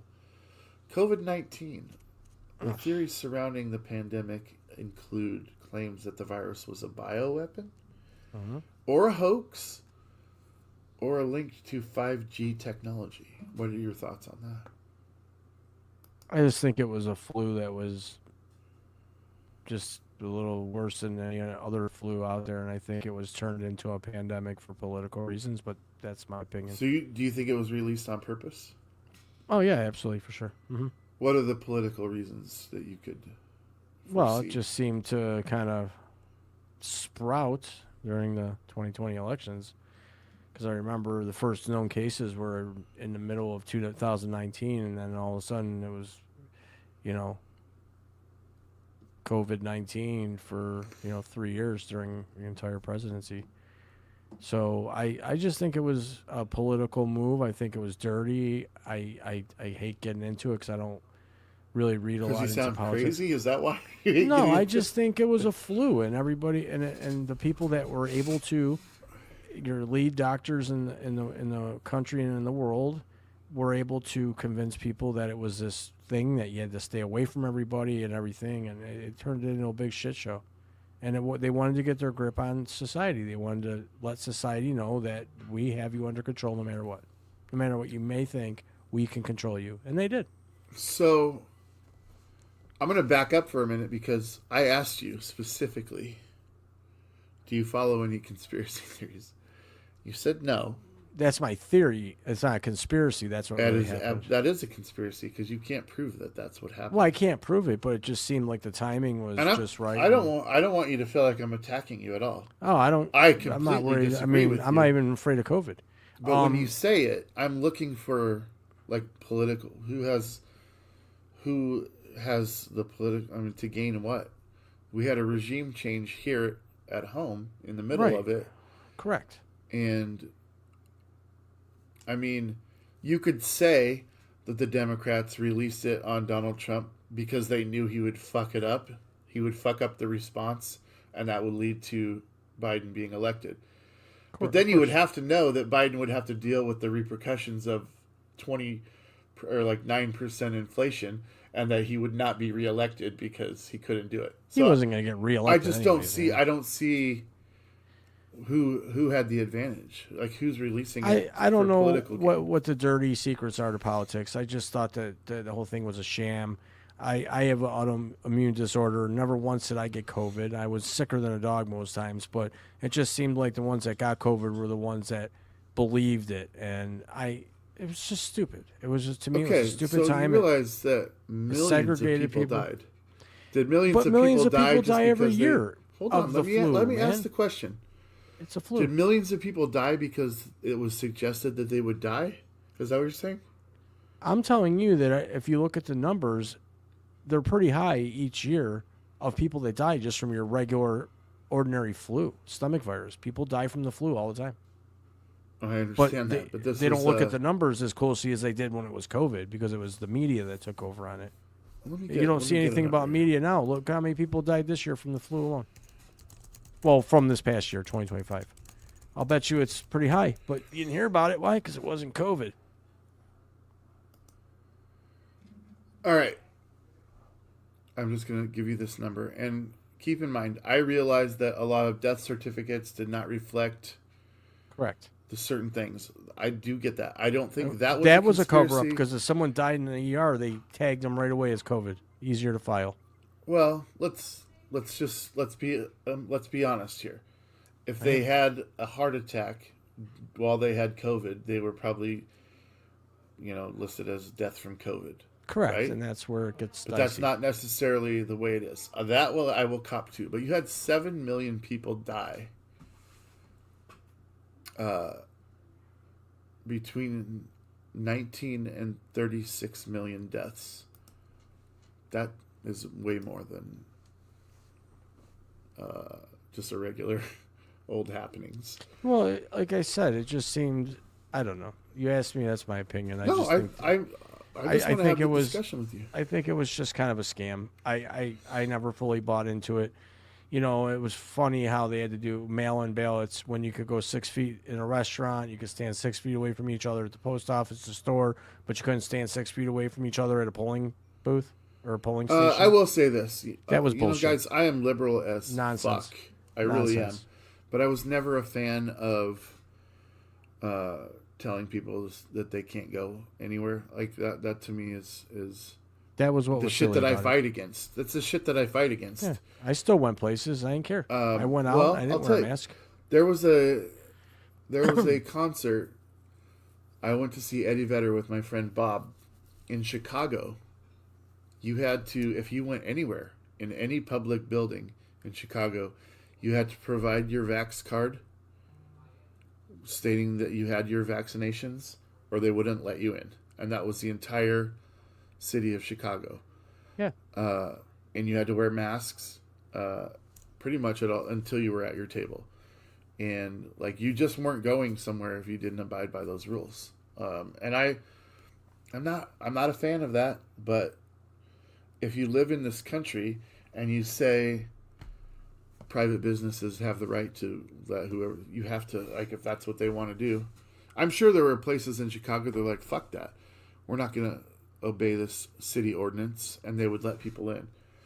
And And usually there's a political affiliation that went along with, which side. I just was thought the doing whole what. thing was just timing was impact. I mean, the timing was just too on point. And I would love to I'm sure we'll talk about it again at some point. Yeah. I'll give you Another time to accumulate your theories and thoughts. I But right don't now have we're time. into 3 hours. Yeah. About time We to could wrap it probably up. do another 3 hours. But Guy, I love you. What a great show. Matt Geiler was a great guest. sure. We're back Monday with Ben Shrewsbury. Ben Shrewsbury. And I hate that. you hate I'm what? just kidding. I'm just kidding. Oh, I was like, you hate... No, Ben. We'll see if he still hates football. Yeah. Anyway, thanks, guys. Like, share, subscribe, comment. Matt Geiler, subscribe to him. Find him on all channels. Find Frankie J. Find Raw Live Studios. Find Block 22 Productions. Yep. Like it, share it, subscribe it, share it. Love it. Thank you, guys. We'll see y'all next See you on time. Monday.